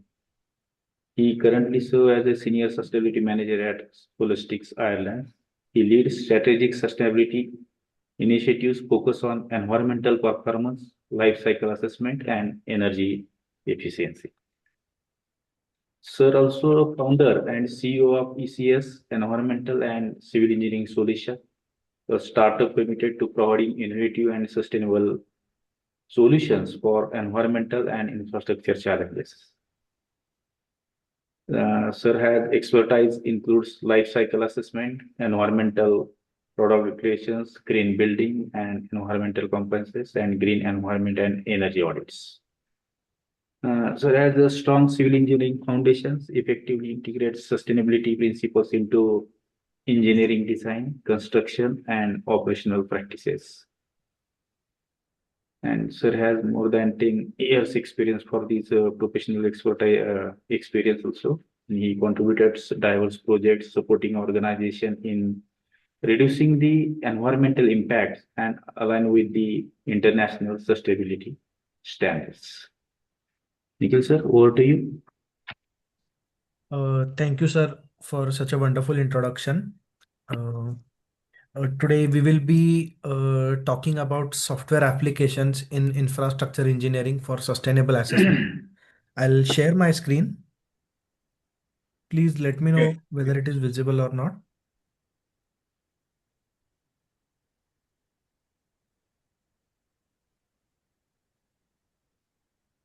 I hope this is visible. Yes, yes, sir. Yes. Yes. Okay. So let's start. In the last session, which we discussed on the second day, we were introduced to the concept of life cycle assessment, and now we will talk about the various softwares that are available in the market, which can help in sustainability assessment for various types of infrastructures, for various types of structures which are available to us. And during this session, we will be covering some of the key points related to sustainability assessment about various domains, tools, and at last we will be closing with a case study. And we will be also performing a small sustainability assessment on a very renowned software in the market.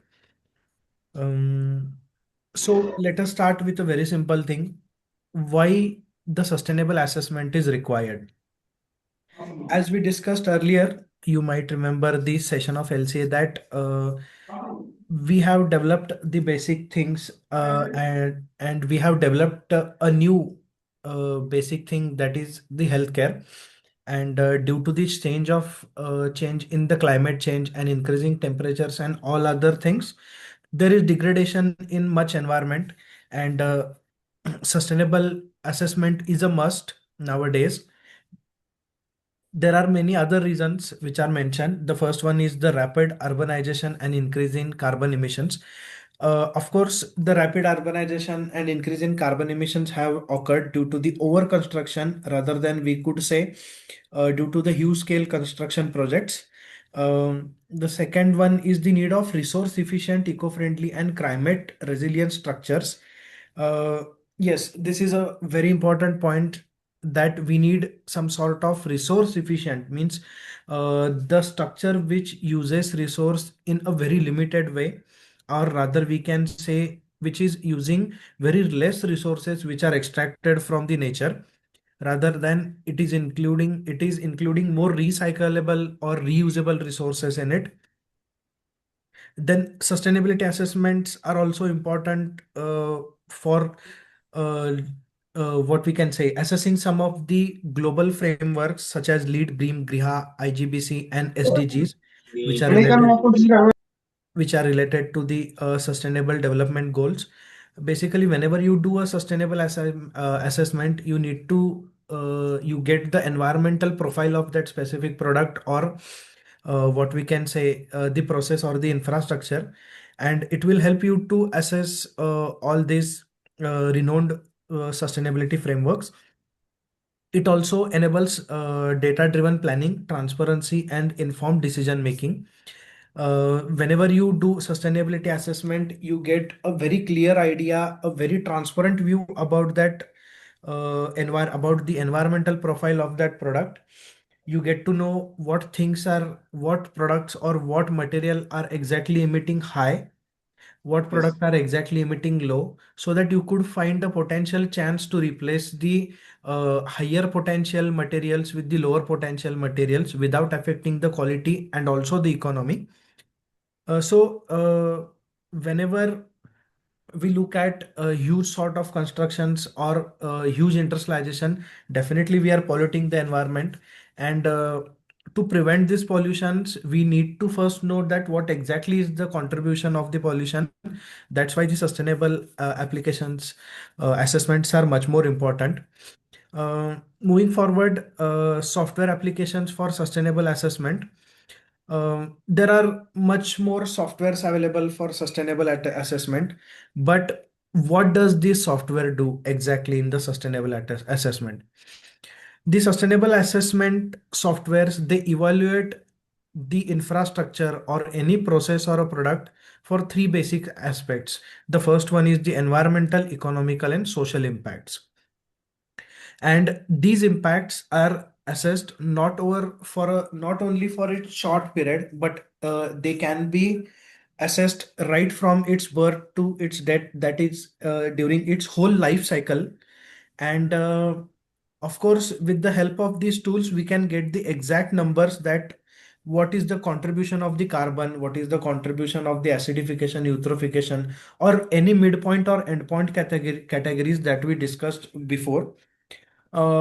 Hence, the various softwares which are available for sustainable assessment give you the exact idea about how much exact number, or how much percentage contribution is that product contributing in the environment for its pollution. Uh, Whenever we look at the softwares, they deal with some sort of domains. Uh, we have discussed the domain of life cycle assessment before.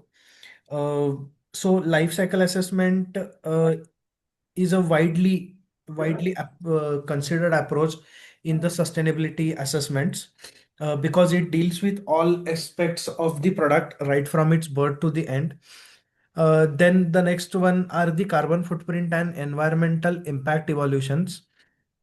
This sustainability software also give you the carbon footprint in the terms of kg CO2 equivalent. Whenever you do a sustainability assessment for any product, you can definitely get the carbon footprint and the environment impact evaluation. These tools are again widely used in the energy and building performance and various simulations also. Suppose you are using regular electricity versus the solar electricity, then this performance can be assessed by various sustainability softwares. And you can get to know that how exactly and how much exactly you are saving by switching to renewable energy rather than depending on the grid electricity. Then there are some tools which are widely used in material flow and resource optimization also.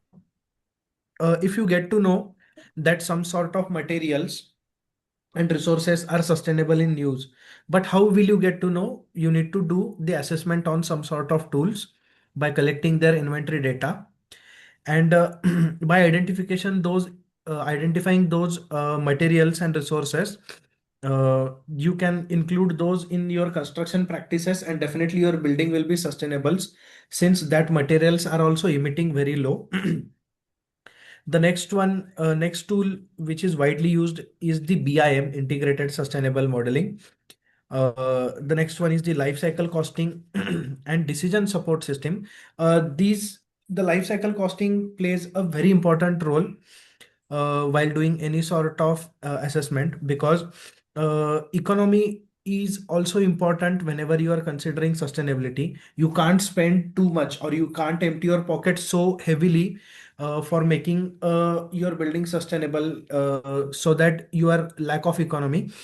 But there are various other tools which help you in life cycle costing, and it also helps decision supporting system. The last sort of domain, or rather than much used domain in the market, is the EPD, which is generally known as the Environmental Product Declaration with a PCR. PCR stands for the product category rule. Basically, EPD is we can say it is the strongest document for which a product can have for its sustainability. Whenever the product is having environmental product declaration, then the system boundaries, the product's impact are very clearly and very transparently reflected in this document. So these are the various sort of domains which are used, which uses various types of sustainability assessment tools. I hope this is clear. We have went through this life cycle assessment framework, where we had discussed about the 4 steps, where we started everything from goal and scope. Next, we went to data collection, the inventory analysis. The third one was the impact assessment, and last was the interpretation. The tools exactly come in picture in this step 3, that is the impact assessment. Whenever you have a clear goal regarding your product's assessment, you try to collect the data in the part 2, and you input that data to various softwares, various tools, which will give you the number about the environmental profile. And all these tools are directly dealing with the third step, that is the impact assessment. So what exactly the impact assessment is? Impact assessment is aimed to understand and evaluate the magnitude and significance of the potential environment impact of a product system, and how you are able to identify these environmental impacts for that product or for a specific system by the means of the results which are given by the tools. Okay. So you have to follow a very simple step while doing any assessment. First, you have to set a goal. You have to collect the inventory, the input inventory to software or any tool which is available at your end for doing the sustainable assessment. You have to extract the results from the tool, and once the results are extracted, you need to compare that results. If there are multiple products, then you can compare one product to each with each other products, and find the which is the most sustainable. And or you can also do the hotspot analysis. As I told earlier, hotspot analysis is identifying the highest impact parameter or highest contributing parameter in any assessment. So this was about the basic of the tools, the domains which are available in market. Now we will start with the exact tools, the name of the softwares which are available in market, and in which domains they are used. Starting with the first and most important sustainability assessment methodology, which is the LCA and its environment assessment tools. First of all, these tools are used to quantify environmental impact across materials and project life cycle. The first tool is the CIMAPRO software. Basically, CIMAPRO software is a product and a process-based LCA modeling software. Whenever you collect some sort of data, the inventory regarding product and process, you need to give inputs to the CIMAPRO software. It has got its inbuilt databases, assessment methodologies, and with the help of this, it will evaluate your results based on the product and the process based. The next one is GABI. GABI is very expertised in industrial and supply chain sustainability assessment. It is widely used next to CIMAPRO for assessing much more industrial processes and products. The next one is OpenLCA. This is the one and only tool which is free to use. whenever you need to do sustainability assessment in the beginning, you need to start with OpenLCA. It comes with an open source platform. It is a merely a couple of MB software which you can download from OpenLCA Nexus freely, and it has got some basic databases also. So that basic databases needs to be set up in an OpenLCA, and you can do the sustainability assessment. Other two tools which we discussed earlier, the SEMA Pro and Gabi, come at a very huge cost. The next one is the EcoInvent or the GREET database, GREET databases. These database provide you the emissions and process inventory data set. Basically, EcoInvent is one sort of a database which is included in all these tools. SEMA Pro includes EcoInvent, Gabi includes EcoInvent, OpenLCA includes EcoInvent. So EcoInvent is base for all the assessment. If you need to assess cement, then you need to find the database of cement in EcoInvent and enter that database from EcoInvent into these assessment softwares. And what are these applications of these tools? These applications includes material infrastructure systems and product designs. So these are the three tools which are used in LCA and environmental assessment tools, where SEMA Pro, Gabi, and OpenLCA are used. SEMA Pro and Gabi come at a very high cost, but OpenLCA is a free version. Moving forward to the next domain, which we discussed, was the carbon footprint. So which exact tools are used to evaluate the carbon footprint? The first one is the one-click LCA. This is only one tool which is used for building and infrastructure carbon analysis. It is sure that you can do other products LCAs also in a one-click LCA, but if you want to do infrastructure assessment and building assessment, then one-click LCA provides you the best platform. The tools which were discussed before, the SEMA Pro, Gabi, and OpenLCA, also provide carbon footprint. But if you only want to deal with carbon footprint specific, then you can go to one-click LCA for building an infrastructure carbon analysis purpose. The next is Athena Impact Estimator. It is a impact estimator which helps in the assessment for structural and material sustainability assessment. If you want to assess some sort of materials for the carbon footprint, then you can use Athena Impact Estimator. It comes with the databases itself. The next one is the carbon calculator or the EPA carbon tools, which are used for infrastructure emissions benchmarking. I have marked this as red because this stands to be a very important tool where the benchmarking happens. You can benchmark a specific building or the emission for a infrastructure or a material. So this tool stands a very upper hand in the sustainability market. And all these tools, what is the exact application? They support analysis for road, bridges, pavements, utilities, and urban system. So whenever assessments related to the heavy structures or where there is a large set of data available, and if you need to do the carbon footprint assessment, you just need to know the kg CO2 equivalent, then you can use these three tools. Moving forward, we will be now discussing the domain of the energy and building performance simulation softwares.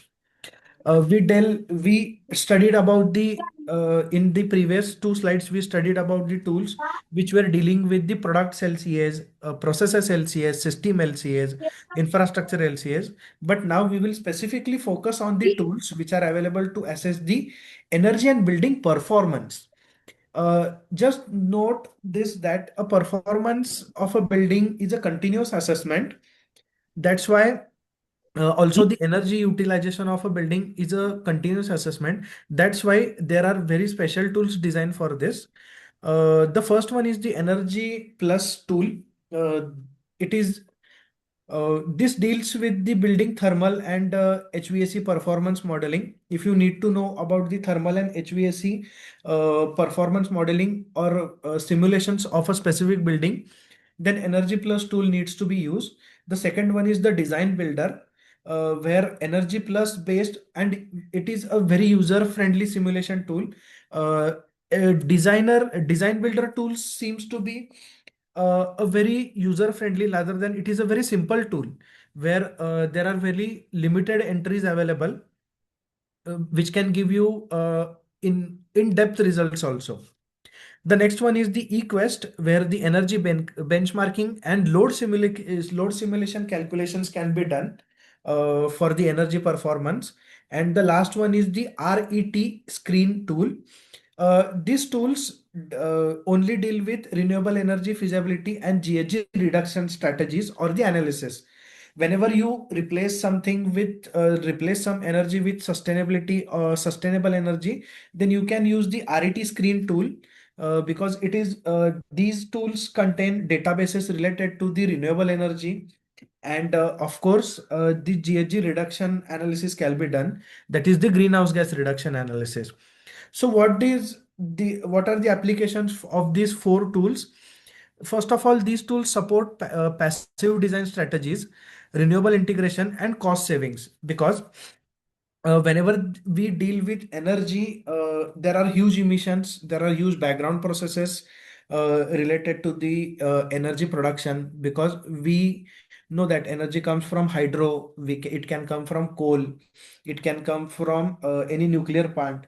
Hence, there are huge backbone emissions for producing this energy, and such tools provide you a great support in the simulation purpose, that if you replace this energy with that energy, what exactly amount of reductions are you going to get.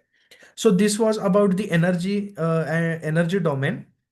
The next one is a very interesting BIM integrated sustainability application. First of all, these application, the BIM individually doesn't work for sustainability. It needs to be combined by the sustainability analytics. And what BIM plus sustainability analytics can do, there are two softwares, the BIM plus the Autodesk Insight. This software can help in energy and environmental performance inside BIM. And the next work is the Revit.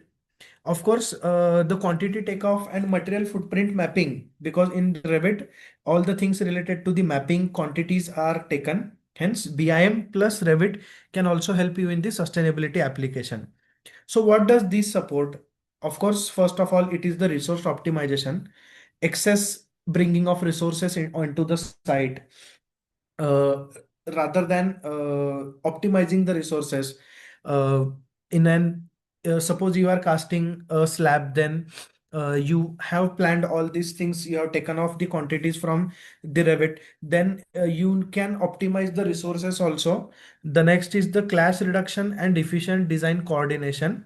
And the last one is the integrated sustainability workflow. BIM is a very renowned software, but BIM itself cannot help in sustainability. Definitely, you need to combine it with other analytical softwares. Are there any doubts till here? We have discussed about four domains. First one was life cycle, second was carbon, third was energy, and the next was the structural BIM. Any doubts till here?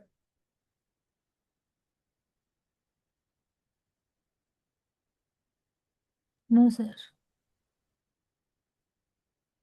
Okay. No, sir. Please continue. Okay, thank you. Now we will be dealing about the infrastructure asset management and its sustainability tools. So, for the infrastructure assessment management, these tools are used for performance monitoring, maintenance planning, and life cycle sustainability again. If you have completed any project, then of course the maintenance and other planning or the performance monitoring of that project is a must. And these four tools help in uh, achieving sustainability for the performance monitoring and maintenance management. The first one is the Bentley Open Roads or Open Bridge. This tool specifically deals with sustainability for roads and bridges, because roads and bridges play a very vital role in our transportation. Hence, if you want to do the environmental insights for roads and bridges, then you can use the Bentley Open Roads or the Open Bridge. The next one is InfraWorks, which is a very capable tool for modeling the infrastructure with terrain and sustainability visualization. If you want to work on very remote or hilly places, then the InfraWorks help you in a great visualization. The next one is ArcGIS. ArcGIS Urban or ArcGIS Pro, both are same, but just the versions are different. The ArcGIS helps in spatial sustainability mapping and urban environmental planning. And the last one is the QGIS. QGIS is an open source, first of all, for land use, resource mapping, and eco impact studies. So during the infrastructural assets management, these four tools help you for and also, of course, they support during the transportation utilization, smart city, and environmental planning.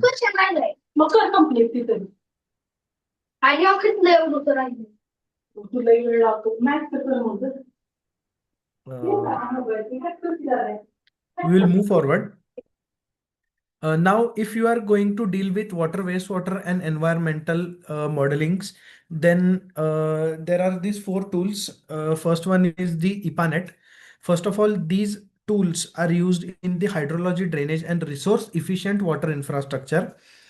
First one is IPANET. IPANET again is same like Open LCA. It is also free tool where you can design water distribution networks and you can simulate how these tools help in sustainability. That whenever you design a pipeline or a water network, then rather than putting some sort of excess sizes of the pipes, this software helps you to give the appropriate size of the pipes, appropriate connections. That's why there is huge material savings. There will be less excavation. Since the excavation will be less, the diesel used by the excavator will be also saved. Hence, these not directly but indirectly, these tools will definitely help in achieving sustainability. So first one is the IPANET. It is a free software where water distribution network simulation happens. The next one is SWMM. This tool only deals with the stormwater management. Uh, the next one is HECRAS. This deals with river hydraulics, flood risk, and channel sustainability analysis. The next one is the MIKE, Mike Hydro or Mike Carbon. Both are same, just the versions are different, where the advanced urban water and catchment based sustainability modeling will be done. There is one more software, I guess some sort of water gems. It also helps to design the water wastewater storm, included in a single tool itself. Uh, Actually, water gems also helps in sustainability assessment, since it deals with huge network assessment for pipes which are laid inside the ground. Uh, s- all these tools will give you the appropriate size of pipe or appropriate diameter of the pipe required, uh, due to which we can also optimize resources. The moving forward, of course, sustainability can be done by the material optimization and circular economical tools. Uh, the tools related which are mentioned in front of you will help you for selecting a sustainable material and of course the resource recovery. Whenever the concept of circular economy comes, the word resource recovery will be in the picture, because circular economy means reusing the products or reusing the recycled products or reusing a waste in an as a virgin material in some other process. So the first tool is CES EDU Pack. Basically, it is known as Granta. This tool helps in the eco material screening and sustainability comparisons. All these three tools are specifically based for material optimization only and circular economy. The next one is the material flow analysis tool, MFA tool. This tool helps in resource cycle and waste reduction analysis. And the last is the customizable sustainable modeling in MATLAB and Python. MATLAB and Python are programming tools where you can model sustainability, but only for research, not for industrial applications. So how this tool helps you? First of all, these tools will help you in eco design. How eco design? Because you are selecting a very sustainable material which can lead you in eco design. Since this tool also give you ideas about circular economy, the recycling strategies and circular construction practices will also be achieved. The next is the renewable energy and smart infrastructure decision tools. Uh, the current trend about the smart infrastructure. Then there are these four tools which can help you in the renewable energy assessment. The first one is the Homer, HOMER, Homer Energy. This tool helps in renewable hybrid energy system modeling. The next one is the System Advisor Model, a SAM tool. Whenever you are dealing with solar and other renewable energy performance evaluation in a specific infrastructure, then this tool helps you. The next one is the Solar PV Design tool, which is commonly known as PV SYST, SYST. It also helps in the estimation. Whenever the solar designs are done at a very large scale, then this tool is used. It gives you the capacity needed, how much area will be required, the sizes of the solar panel, what exactly will be the grid calculations. So all these things will be done by these PV system tools. And the last one is ETAP tool. ETAP deals with power system efficiency and reliable sustainability analysis. All these tools will help you to design smarter grids, microgrids, and energy efficient infrastructure. The next domain is about the urban sustainability and climate resilience tools. If you want to deal with uh, cities sustainable planning, if you are going to deal with a large area, if you want to make a whole city sustainable, uh, if the scale of the model is much high, then these four tools are used. First is the NVMeet tool, where microclimate and heat island modeling is done. The next one is the urban footprint. This is a very specialized tool where you can develop scenarios. Scenarios in sense, if the population grows from X to Y, then what will be the scenarios? If the water resources are depleted by such things, if the climate change occurs more by 1 degree Celsius, all these scenarios can be included in the urban footprint tool, which is a very renowned tool for the sustainability and climate assessment. Next one is the G40, C40 climate action tools. This is a very specific tools which deals with city level emissions only, and it gives you suggestions which are very adaptable in the planning. The next one is the NOAA tool, which is known as the Climate Resilience Toolkit. It is a risk-based infrastructure decision support, and by using all these tools, uh, it helps you in enabling climate adaptive and low carbon city development. Actually, the concept of low carbon city development is very wide. The tools such as urban footprint tool helps much more easily, because it creates scenarios, and whatever you think, whatever possibilities you think, you can create a scenario and give input. This tool will definitely give you some sort of a valuable output. The next tools are related to the construction monitoring and smart sustainability tools. First one is the Green Building Studio, very common energy and carbon analysis during the early design. Just note one thing, before building any building, it's good to know about what it is going to impact the environment.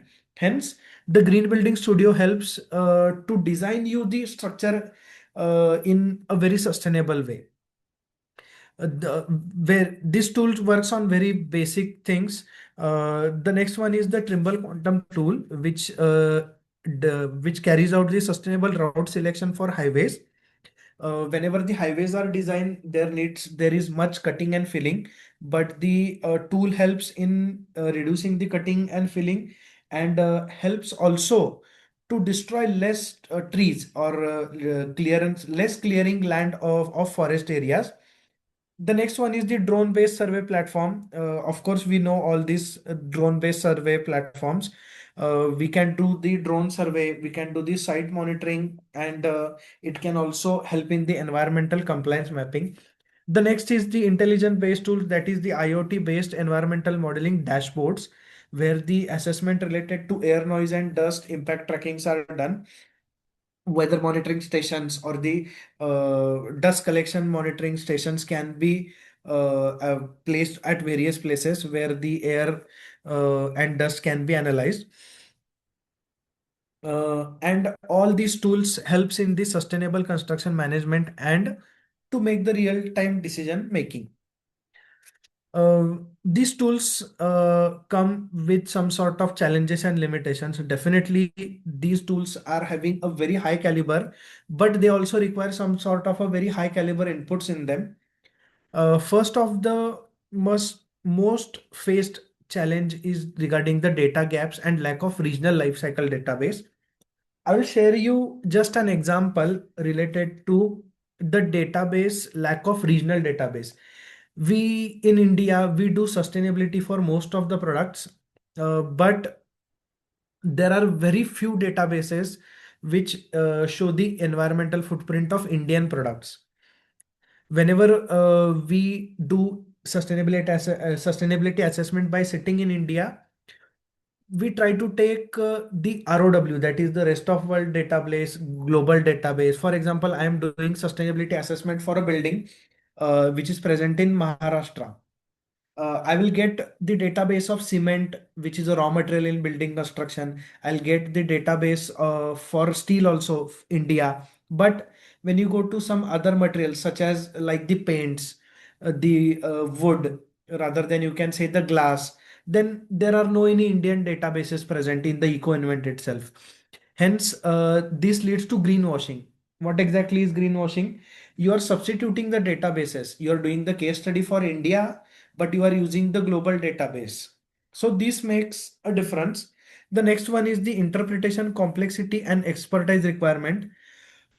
These softwares will give you result in such a way that the numbers will look, first of all, the numbers will look very complex, and you need to be an expert in that software itself to understand the results. Otherwise, you will not be able to interpret the results in an easy way. The next one is the limited integration between tools and field practices. This stands a major issue in current industrial practices because the tool will give you some sort of output, but that output might not be applicable in the practical fields. For example, just we looked after the tool which is used in highway designing. If the highway design tool says us that cut the mountain into two parts and take the road so that the area of the forest remains safe, but that might not be practical in during the actual implementation. So this is another limitation. And there is a need of policy alignment, standardization, and training.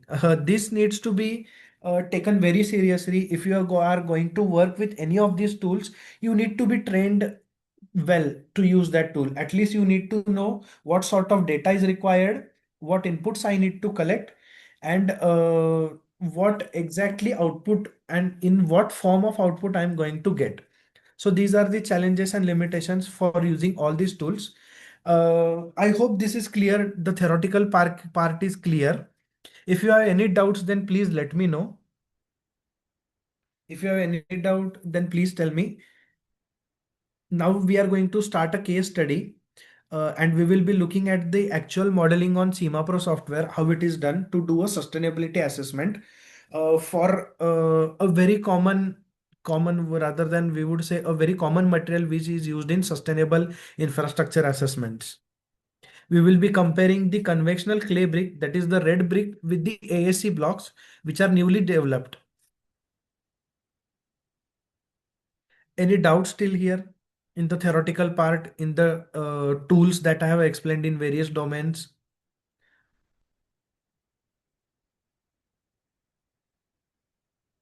Shall we proceed with the case study part? Any doubts still here? Continue, sir, please. Continue. Okay. Now we will be looking at a case study, and we will be doing the case study for comparative LC of conventional clay bricks and AAC blocks for wall construction. What is my aim? First of all, I want to know whether the clay brick is good or my AAC block is good. In what sense?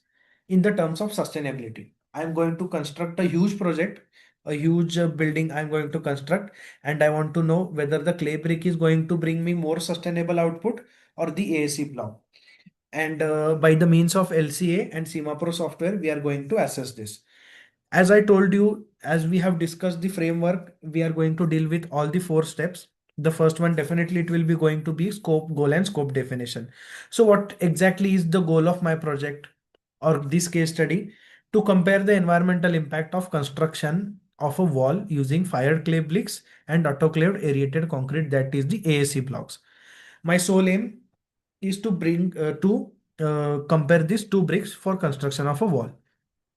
The next part is the construction functional unit. The construction of 1 meter square of masonry wall with equal thermal and structural performance. Both the bricks will be used to construct 1 meter square of a wall, so that the functional unit means the quantity of both the clay bricks and AAC block. The size may be different, but my sole aim is what? To construct 1 meter square. So everything comes at a one place. We can compare 2 products. The next one is our system boundary. We have assumed the system boundary for cradle to gate. What is cradle to gate? Gate, that is the raw material extraction, manufacturing process, transportation, and on-site construction. Only this is our system boundary, and we will be dealing only impacts related to these 4 steps. What is the impact assessment method? I will be using recipe method or CML method, whatever is the regional suitable method. Whenever I'm going to show you the exact software now, the SEMAPRO software. I'll also explain you what sort of assessment methods are available in the sustainable industry. The functional equivalence. Okay. Now we have started the case study. What we are going to do, we are going to compare clay bricks with the AAC blocks. Okay. Now we have decided all our goal. Now we will decide the performance characteristics of the things which we are using. So our clay brick wall will be 230 mm and AAC block will be 200 mm. Okay. Now since we have decided goal, we will move to the next part, that is the inventory analysis. Now, this is the inventory for material required per 1 meter square of wall. Okay. For clay bricks, the 58 number of bricks are required. Cement is 7.5, sand 32, and water is 5 liters.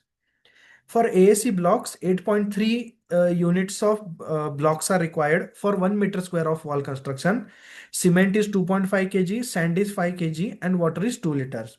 Just know that this is just a case study that we are going to use. Actual number on sites may be vary.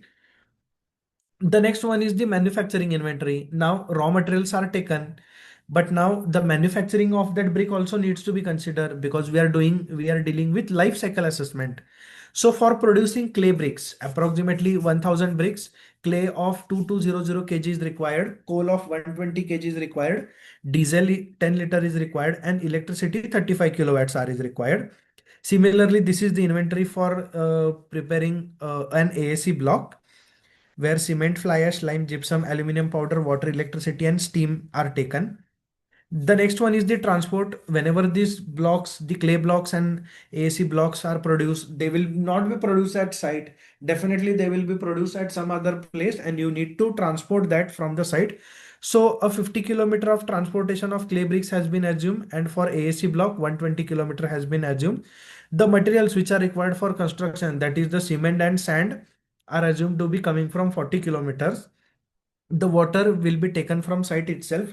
That's why there will be no any transportation for it.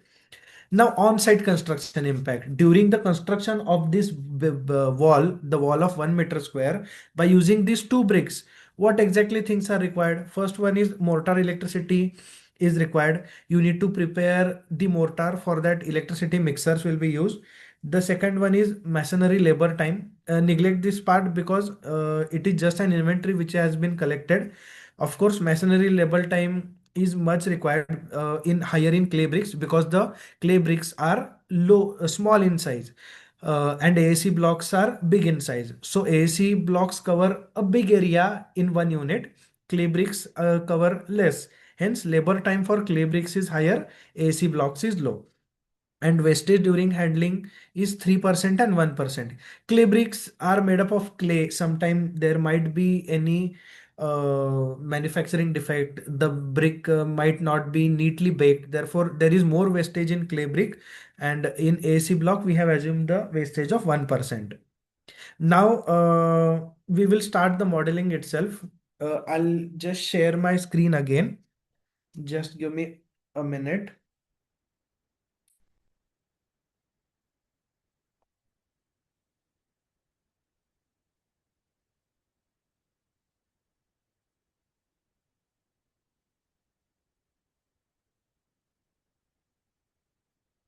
Yes. Now we will start the modeling. First of all, I'll explain you the software itself.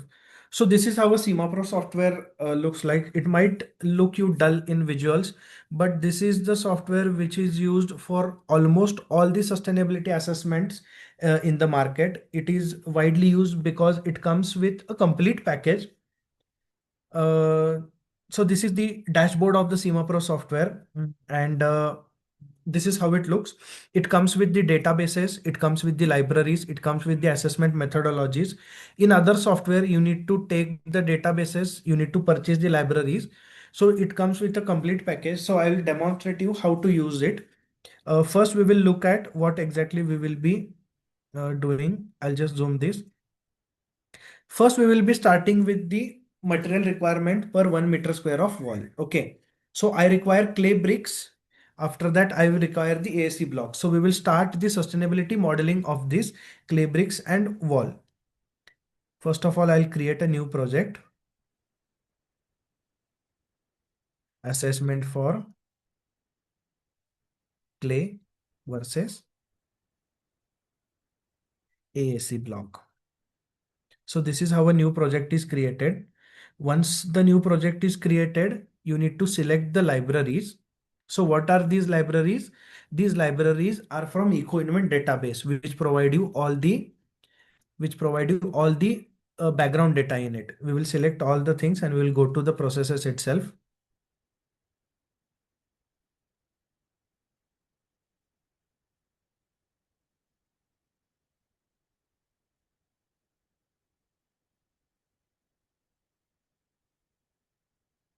Okay. Now what we have to do, this is how CIMA Pro assessment tool or we can say the inventory box looks like. You can see there are various materials here. There are also some energy sections. There are transport section, processing section, use section, waste scenario and treatment scenario. In material sections, there are much more materials and all these things come from the EcoInvent database itself. Since we are dealing with infrastructure, we will be dealing with the construction because everything we need this database has. First of all, we will create our first process. We are looking for the first process of the clay brick itself. So what we will do, we will create a dummy one. So this is how a dummy is created. New category, clay brick. And in this clay brick, what was our inventory? So just a minute, I'll open the inventory.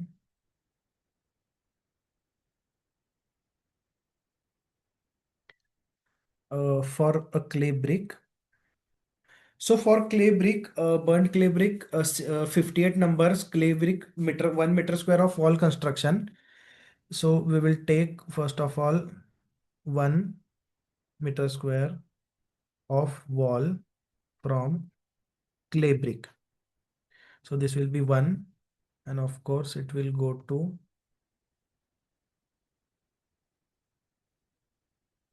meter. Sorry, it will go in mass. 1 meter square of wall. So for this 1 meter square of wall, what was our requirement of clay bricks? We will deal with that modeling now. Just a second. So for this, the burnt clay bricks are required. So this is how you need to select the databases. Now we need a clay brick. So we will take directly it from the CIMA Pro software itself. We will search for the clay brick in the EcoInvent database. Clay brick. So I told you about the regional specific clay brick versus AAC block. Now, this study we are performing in India, but we do not see any sort of Indian database here. You can see this EC. This is for Ecuador. This global, it is for global. RER is for all the Europeans. ROW is for the rest of the world. But there is no any Indian specific database. That's why we will, for our sake of modeling, we will take the ROW now, and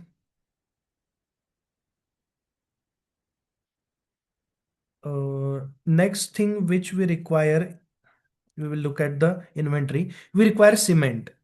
So we will add cement here.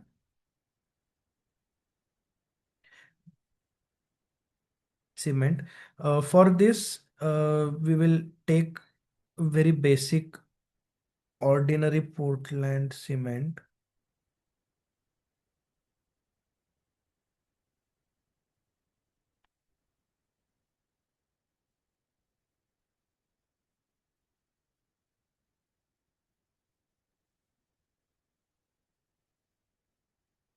I guess that is not available.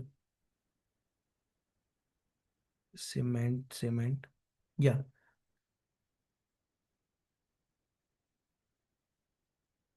So you can see how much database for cement is available. Each database has got some sort of various characteristics. We will take this cement Portland. You can see now cement Portland India is available, but same for clay brick was not available. Next, we will deal with sand. Sand is required.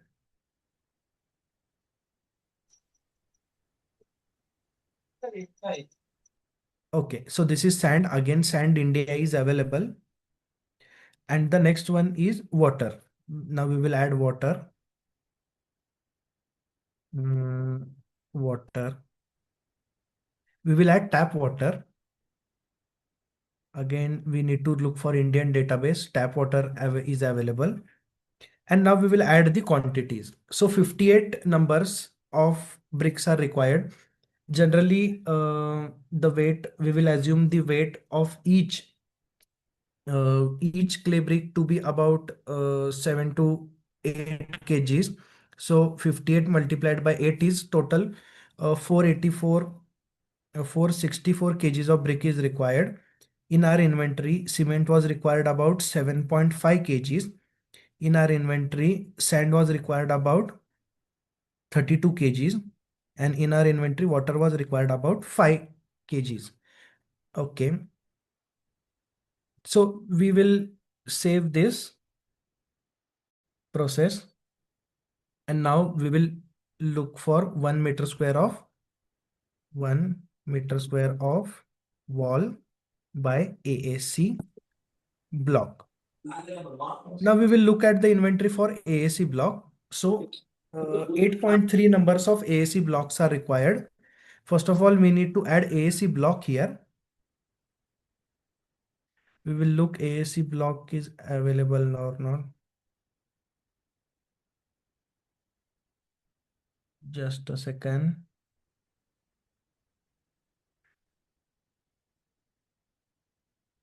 For AAC block, we will look at, first of all, we will look at the inventory itself.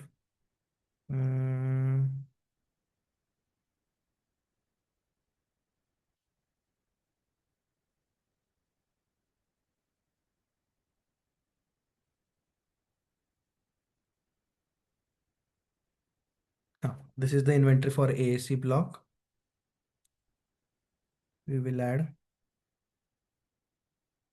See, this is the autoclaved aerated concrete block, and Indian production is available here. So what was our inventory for AAC block? How much blocks were required? The blocks were 8.3 numbers. We will add the weight later. Rather than, again, cement was required. We will add the cement.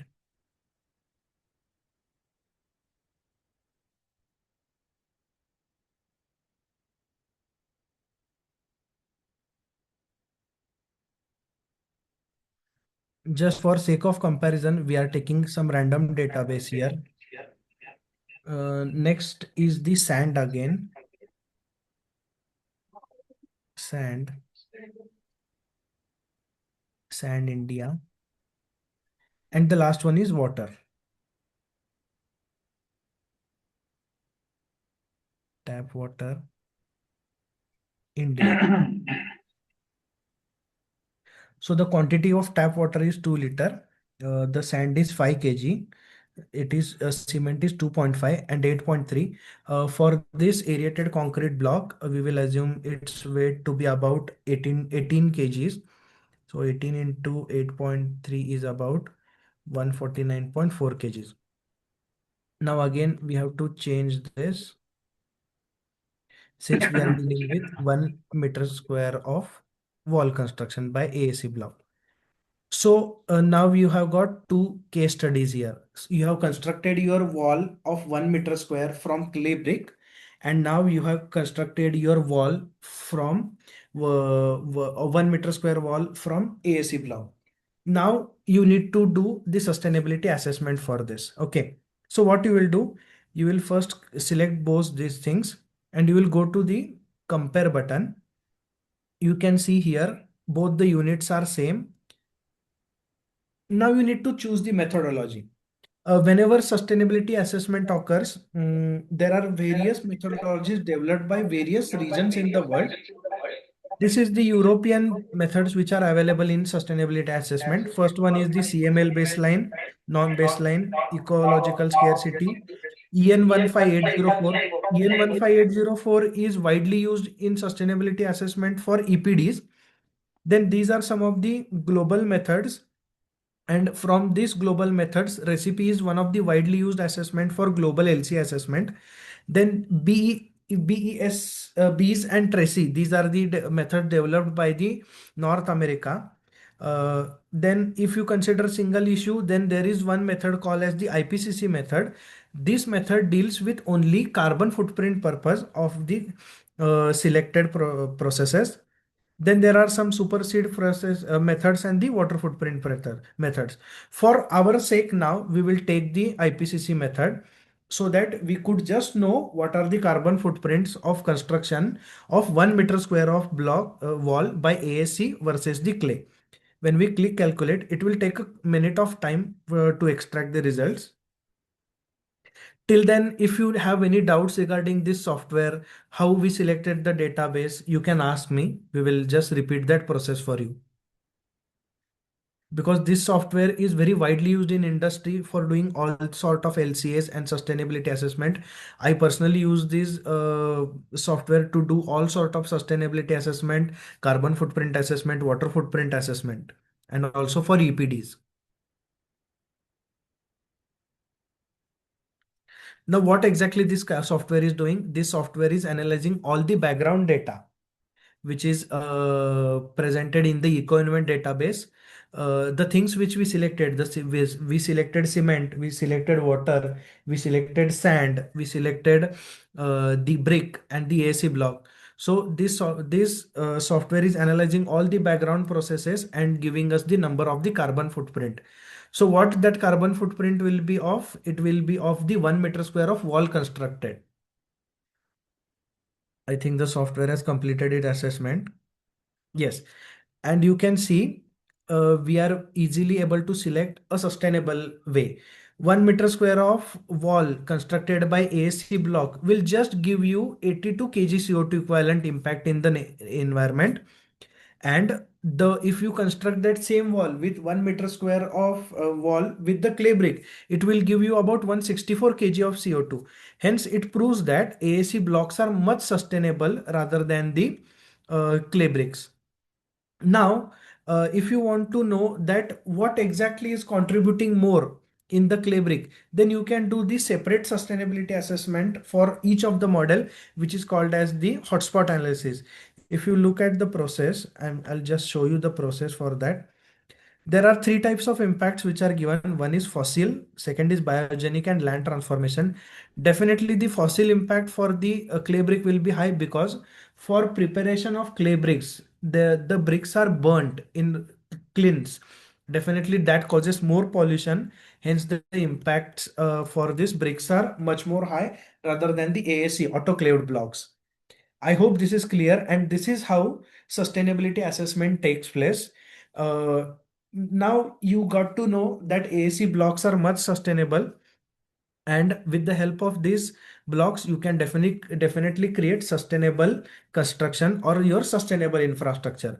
By doing such sort of modelings for each and every material, or rather doing a model separately, you can also add the complete whole building LCA in it, and then you can compare that which is sustainable, which exactly material is contributing high.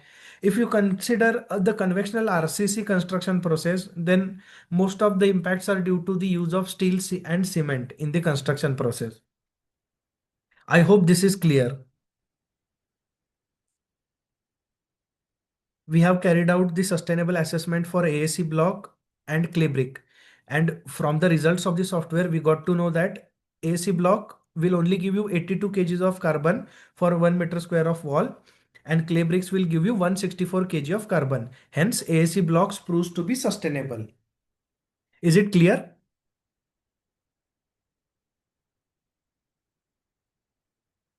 Hello, is it clear? Yes, yes. Yes, sir. Yes, sir. Yes, Yeah. sir. Yes. Thank you. Nikhil sir, Nikhil Yes, sir, sir.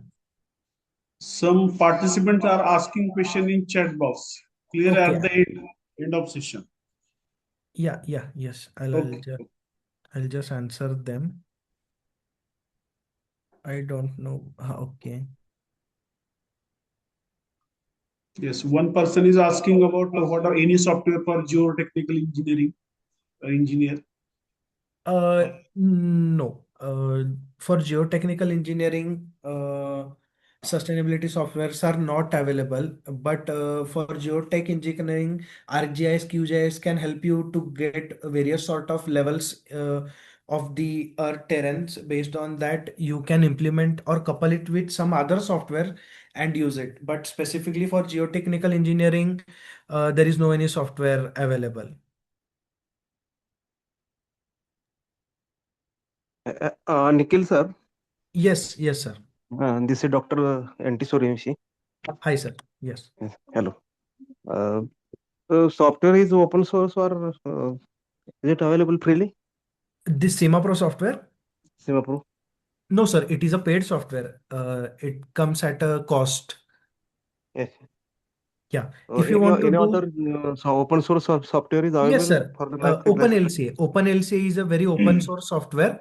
It is just a couple of MB software. You can download it in your PC and you can help it to do the sustainability assessment. But it has got a very limited database. You cannot access full eco invent in it. Just some sort of basic materials are given in it. Yeah, means we can use it for the undergraduate projects. Definitely, That sir. open source software. OpenLCA is a very recommended software to use for undergraduate projects because it provides a wide exposure to students. You can explore whatever SEMA Pro can do. Definitely, OpenLCA can do it. It just lacks in the databases. The databases which are Data present is in, limited. yeah, Database is limited. databases are limited. And the functioning working is the same as it, Yes, that functional SEMA Pro. working of both the software is same. It is just the interface that is different. This software looks different. OpenLCA looks in a very modern style. Okay. So it can be easily understood when we go for the OpenLCA Yes, or sir. Yes. it's need It is to easily it, understood. And if you look for a YouTube reference, then yeah. OpenLCA has provided its own lecture series where you can understand the software very well. Yeah. Good. Yeah. Sir, can we Thank you very include much. the Very nice database in that? session. Thank you, Sir, sir. Thank you. Yes, please, sir. can we include the database in that? The Indian database base, if we calculate the materials and all, Sir, can you please repeat your question? can we include the database in that? Of course, sir. We have included the database. See, I'll show you how we have included. This is clay brick, or this is the clay brick. I'll double click here. This is the clay brick which we have selected. We will right click this and press go to. See, this is the Claybrick database which we use. See, sir, this is the Claybrick. What it includes? It includes Claybrick ROW. Again, we will go to this. Just a second, I'll show you the database. See, this is the Claybrick which we have used. And what does it have? It has water, clay, clayplate formation, pellet formation, heavy fuel oil which is used for burning. Again, light fuel oil which is used for burning, limestone which No, is no, no, used in sir. brick Not I'm asking manufacturing. that, sir. Hello, sir. Uh-huh. See, you have done it for 1 meter square of wall. Correct, sir. No, sir. I am not asking that. See, the Uh-huh. material itself, the basic material. Okay, you just need to analyze only clay brick versus AAC block, not 1 meter square construction, correct? No, sir. See, for example, see, you have see limited items in that. No, in the database that is cement was there, some other things were there, but Mm-hmm. I have something special like glass. Indian glass is not there in that say. Correct. Now, can I include that into the database? Of course, sir. Only and only SEMA Pro software allows you to do this.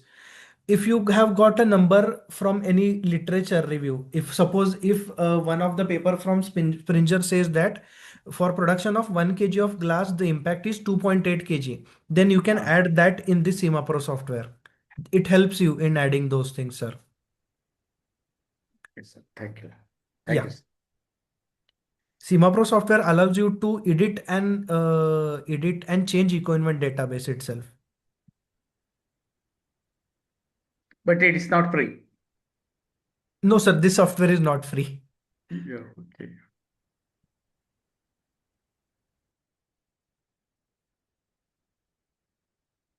Any other doubts related to software or what assessment we did for AAC and clay brick?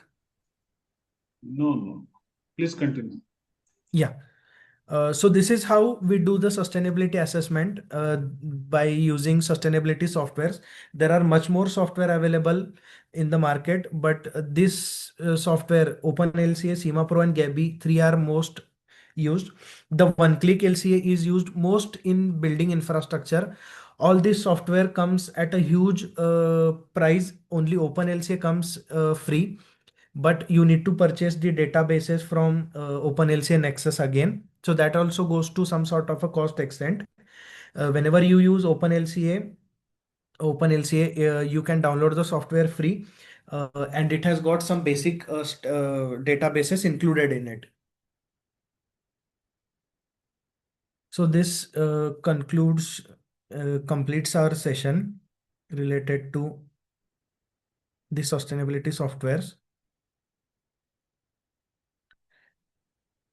First of all, a big thank you to the institute for providing me an opportunity. Actually, this is the first time I'm talking in any sort of FDP. First of all, I would like to thank SVPMS Institute. Secondly, I would like to thank Dr. Kate sir, who is also my guide and who has been guiding me since last 4 to 5 years. He is such a wonderful mentor, and he has also helped me in my PhD. He is my PhD guide. He always encourages me, and his genuine support, his mentorship has not only strengthened my academic journey but also inspired me to strive for excellence. And lastly, I would also like to thank one of my very special friend. Actually, I was not aware that she was present in this FDP. Uh, I would like to thank Miss Rokde, who is from AISSMS. We were together since from our bachelor's, and it was very surprising presenting in front of your friend. So thank you. If you have any doubts regarding these slides, then please let me know. I'll explain.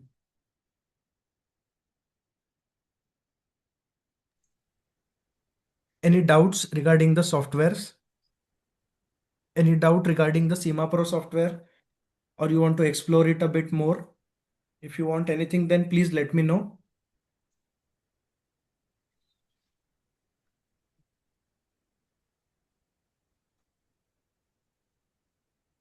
Any questions in chat? Can these software tools help reduce cost, time, and environmental impact in construction project? Of course, not related to time, but definitely software can help you in reduction cost because sustainable softwares provide you sustainable materials. If the sustainable materials are recycled, then they will come at a lower cost. And of course, environmental impacts in construction projects will be reduced because once you are using sustainable, there will be less emissions to the environment. Any other question? Thank you, sir. Any other questions?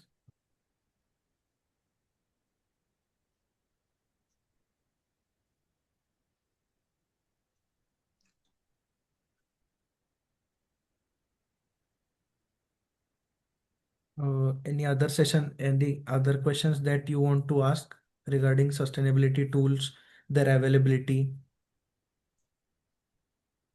anything related to SEMA Pro software?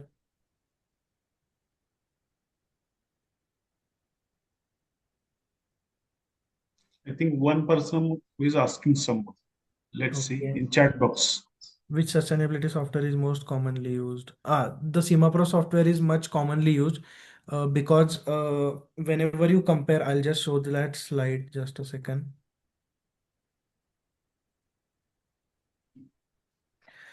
Basically, these three software, SEMA Pro Gabby, and the second one Click LCA, these are most commonly used. Gabby SEMA Pro comes with a complete package. You do not need to purchase anything after taking the license. But when you take Gabby and One Click LCA, the tool comes at a price. Again, you need to go to find some sort of database in the Nexus website and you need to download and import that database. But this is not the case with SEMA Pro. It comes with a complete package, the assessment platform, databases, assessment methodologies, everything.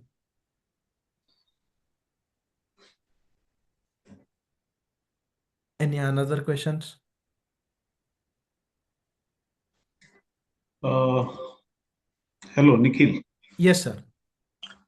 In point of view, that means many of the students are not affordable your software. It is costly. Yes. So which software is similar to feasible to UG or PG student, much more feasible for their project or maybe sustainable project or maybe like what do we say, Primavera or similar software that like Sir, OpenLCA is one of the free platforms which can be used. Then OpenLCA. OpenLCA. Okay. Then, sir, if you want to deal with sustainability related to water, wastewater, then IPANET is also a free tool. Mhm. Sir, if you want to relate it to sustain renewable energy, then ETAP is also a free tool. IPANET, क्या? IPANET. IPANET, it will help in water simulation networks, Mhm. and this will help sustainability as this tool will provide you appropriate diameter of the pipes which are required, the main pipe, distribution pipes, the conduit pipes, Mhm. so that oversize or over material procurement won't happen. Because of many students like they're diverting from what we traditional to software. Yes, yes, sir. So many students are asking which software is feasible or maybe what do we say, easy to handle for their project. Yes. So your open is what is GABI? GABI. Gabby, sir, it is a software. It is used for sustainability assessment related to supply chains and industries. It works same as SEMA Pro, but it has one limitation that you cannot edit any databases in it. As one of the sir asked that whether I can add glass in this, if I got to know the emission, if I know the footprint, then can I add glass in SEMA Pro? It is only available in SEMA Pro, but not in Gabby because SEMA Pro allows you to edit databases. None of other softwares allow that. They log the databases inside them. Gabby also provides you LC results, sustainability results. And this e-convenient and grid is only for emission and process inventory data set. Yes, sir. EcoInvent is database. The thing which we selected, all these things which is visible in on the screen, the agricultural application, chemicals, all this is from EcoInvent database. It is a data set which provides you all these things, which has got all the data, which has got all the emission factors in it. Okay. Okay. Is anybody from audience?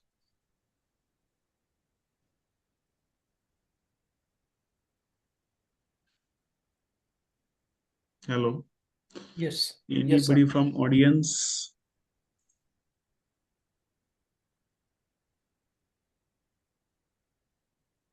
That one Dr. Vagisha is asking someone. Just a second, I'll read Yes. that one. Usually, most of the colleges don't spend money on this software. Is there other software? Is there other software or no, ma'am. Other softwares are not available, but I will definitely suggest one methodology which your project students can use. If they are doing sustainability for some sort of products or processes, they can take out the inventories and they can check for emission factors which are available in internet. And definitely they can use the Excel tool. If the quantity, suppose they are doing LCA for building, then they know that cement is used, 50 kgs cement is used. Then for 1 kg of cement, they can extract the factor from internet, multiply it by 50, they will get the sustainability emission or the kg CO2 equivalent for that cement. This is also one common practice which is uh, followed by the market, that extracting the factors from various literatures, various published papers from authentic journals, and using that factors, multiplying the factor by that quantity and getting the emission. But any another tool rather than OpenLCA is not available, because the EcoInvent database itself cost huge. The cost of SEMA Pro for 1 year license cost about 18 to 20 lakhs. Uh, One of the other type of brick is used from Konkan area, red color, called a chira. We can add this. Definitely, sir. Definitely. This is a very good question.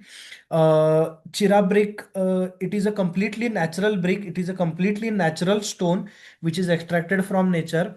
It is not present in the EcoInvent software, since it is a very local thing which is done and not used much globally. But I promise you that Chira stone has got much sustainability than ASC block also, because ASC block requires materials such as concrete, water, and other admixture things. But the Chira is a very sustainable material because it comes directly from the nature. It will be just cut into pieces, it will be given a good shape, and it will be taken to directly construction purpose. So chira is a completely sustainable material, but it is not available in this software. Definitely we can add it. How we can add it? We need to know the production, the process required for converting the chira raw material to a chira brick. We will add that emissions under the name of chira and we can add it. Okay.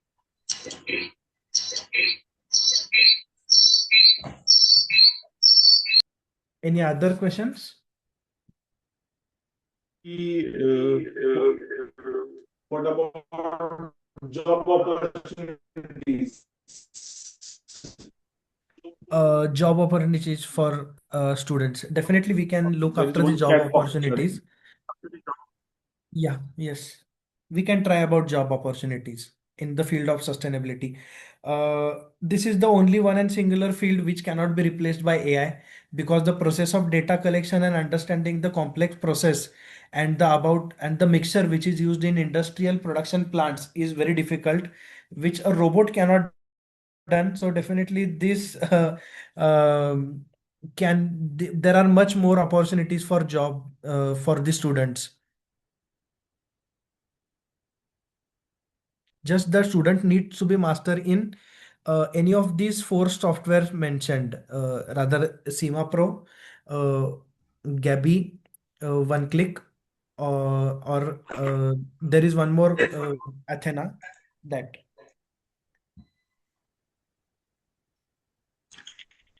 is there any software to assess the sustainability of transportation system? Definitely, sir. Rather, I'll show you on the screen itself. You can see the transportation section here.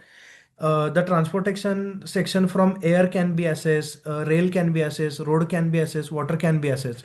If you want to assess roads, transportation from roads, then see there are more than 400 to 500 options presented in this software. If your lorry is greater than 32 metric ton, then how much it will contribute. If it is between 16 to 32 metric ton, if you are going for from a passenger car, then the passenger car is also present in the database. You can assess. Of course, electrical cars are sustainable. Electric cars are also available. Electric bicycle, transport from passenger, electric car, from electric scooter. Everything is available in this database.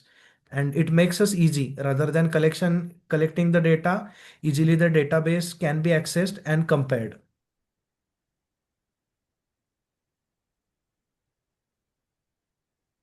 Uh, I am from hospitality and hotel domain. Suggest me as per your which sustainability green. Uh, just a second. Green concept need to be included in our syllabus for hotel management. This is a very interesting question, sir. Sustainability, sir. Will you please write me to my mail ID, or will you please provide your mail ID? We can have a detailed conversation on this because this is a huge topic that we can discuss, including a part of a sustainability in the hotel management process. I'll just provide my mail ID in chat. Very good evening, Mr. Nikhil. Yeah, hi, sir. My name is Dr. Umang. I am from the hotel management background. Yeah, yeah. Actually, we have one topic in our final year semester that is facility management. Uh-huh. In that facility management, we impart the knowledge regarding the hotel structure and the essential services. As we know that today every part of the world facing a carbon emission. So my Yes. question is this one, that which part as per you we need to be inculcate, or we need to impart the knowledge among the students who become the hospitality leaders in future, and consider that part by application for such kind of facilities management. Okay. Sir, can you just glance me what does this exactly the facility management provides? Actually, facility management is a kind of a concept where we are going to impart, we create the understanding about the hotel structure. Like there are different operations in the hotels from arrival till departure, whether they Oh, are staying or okay. whether they are having their fooding in the premises. Got it. So, right, sir. So my concept, my just asking that we need, I want to equip my students regarding the green Mm-hmm. sustainability structure. So Mm-hmm. which thing I need to be consider so that I can impart the knowledge or create the understanding among the students. Sir, you can include if you want to deal with sustainability, then I guess you can include definitely the term of life cycle assessment in your process because, sir, if you are going to assess the impact of the people who are coming to your hotel, who are because there will be n number of people who will be doing n number of things. Some might be visiting, some might be sitting, some might be staying. So there might be much variations in the manner or behavior of the people. Based on that, what exact resources you will be utilizing when a person stays, what exact resources you will be utilizing when the person will just have a dinner, whether he will just visit. You can differentiate between these if you incorporate the LCA and also the LCC life cycle costing in it.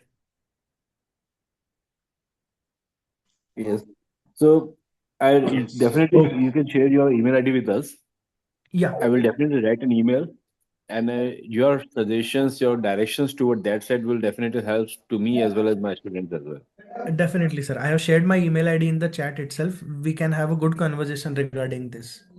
Okay. So all the participants, please on your video so as to we take photograph.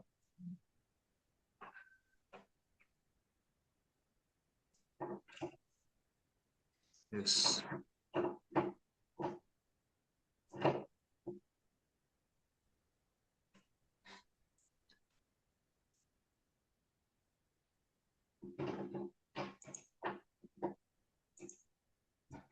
Yes. Okay.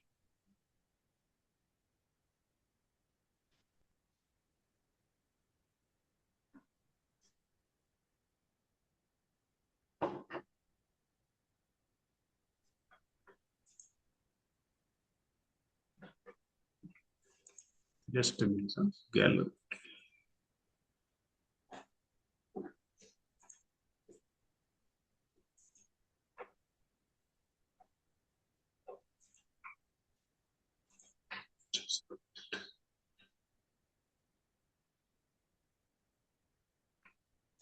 Okay. Thank you. Once again, thank you, Nikhil.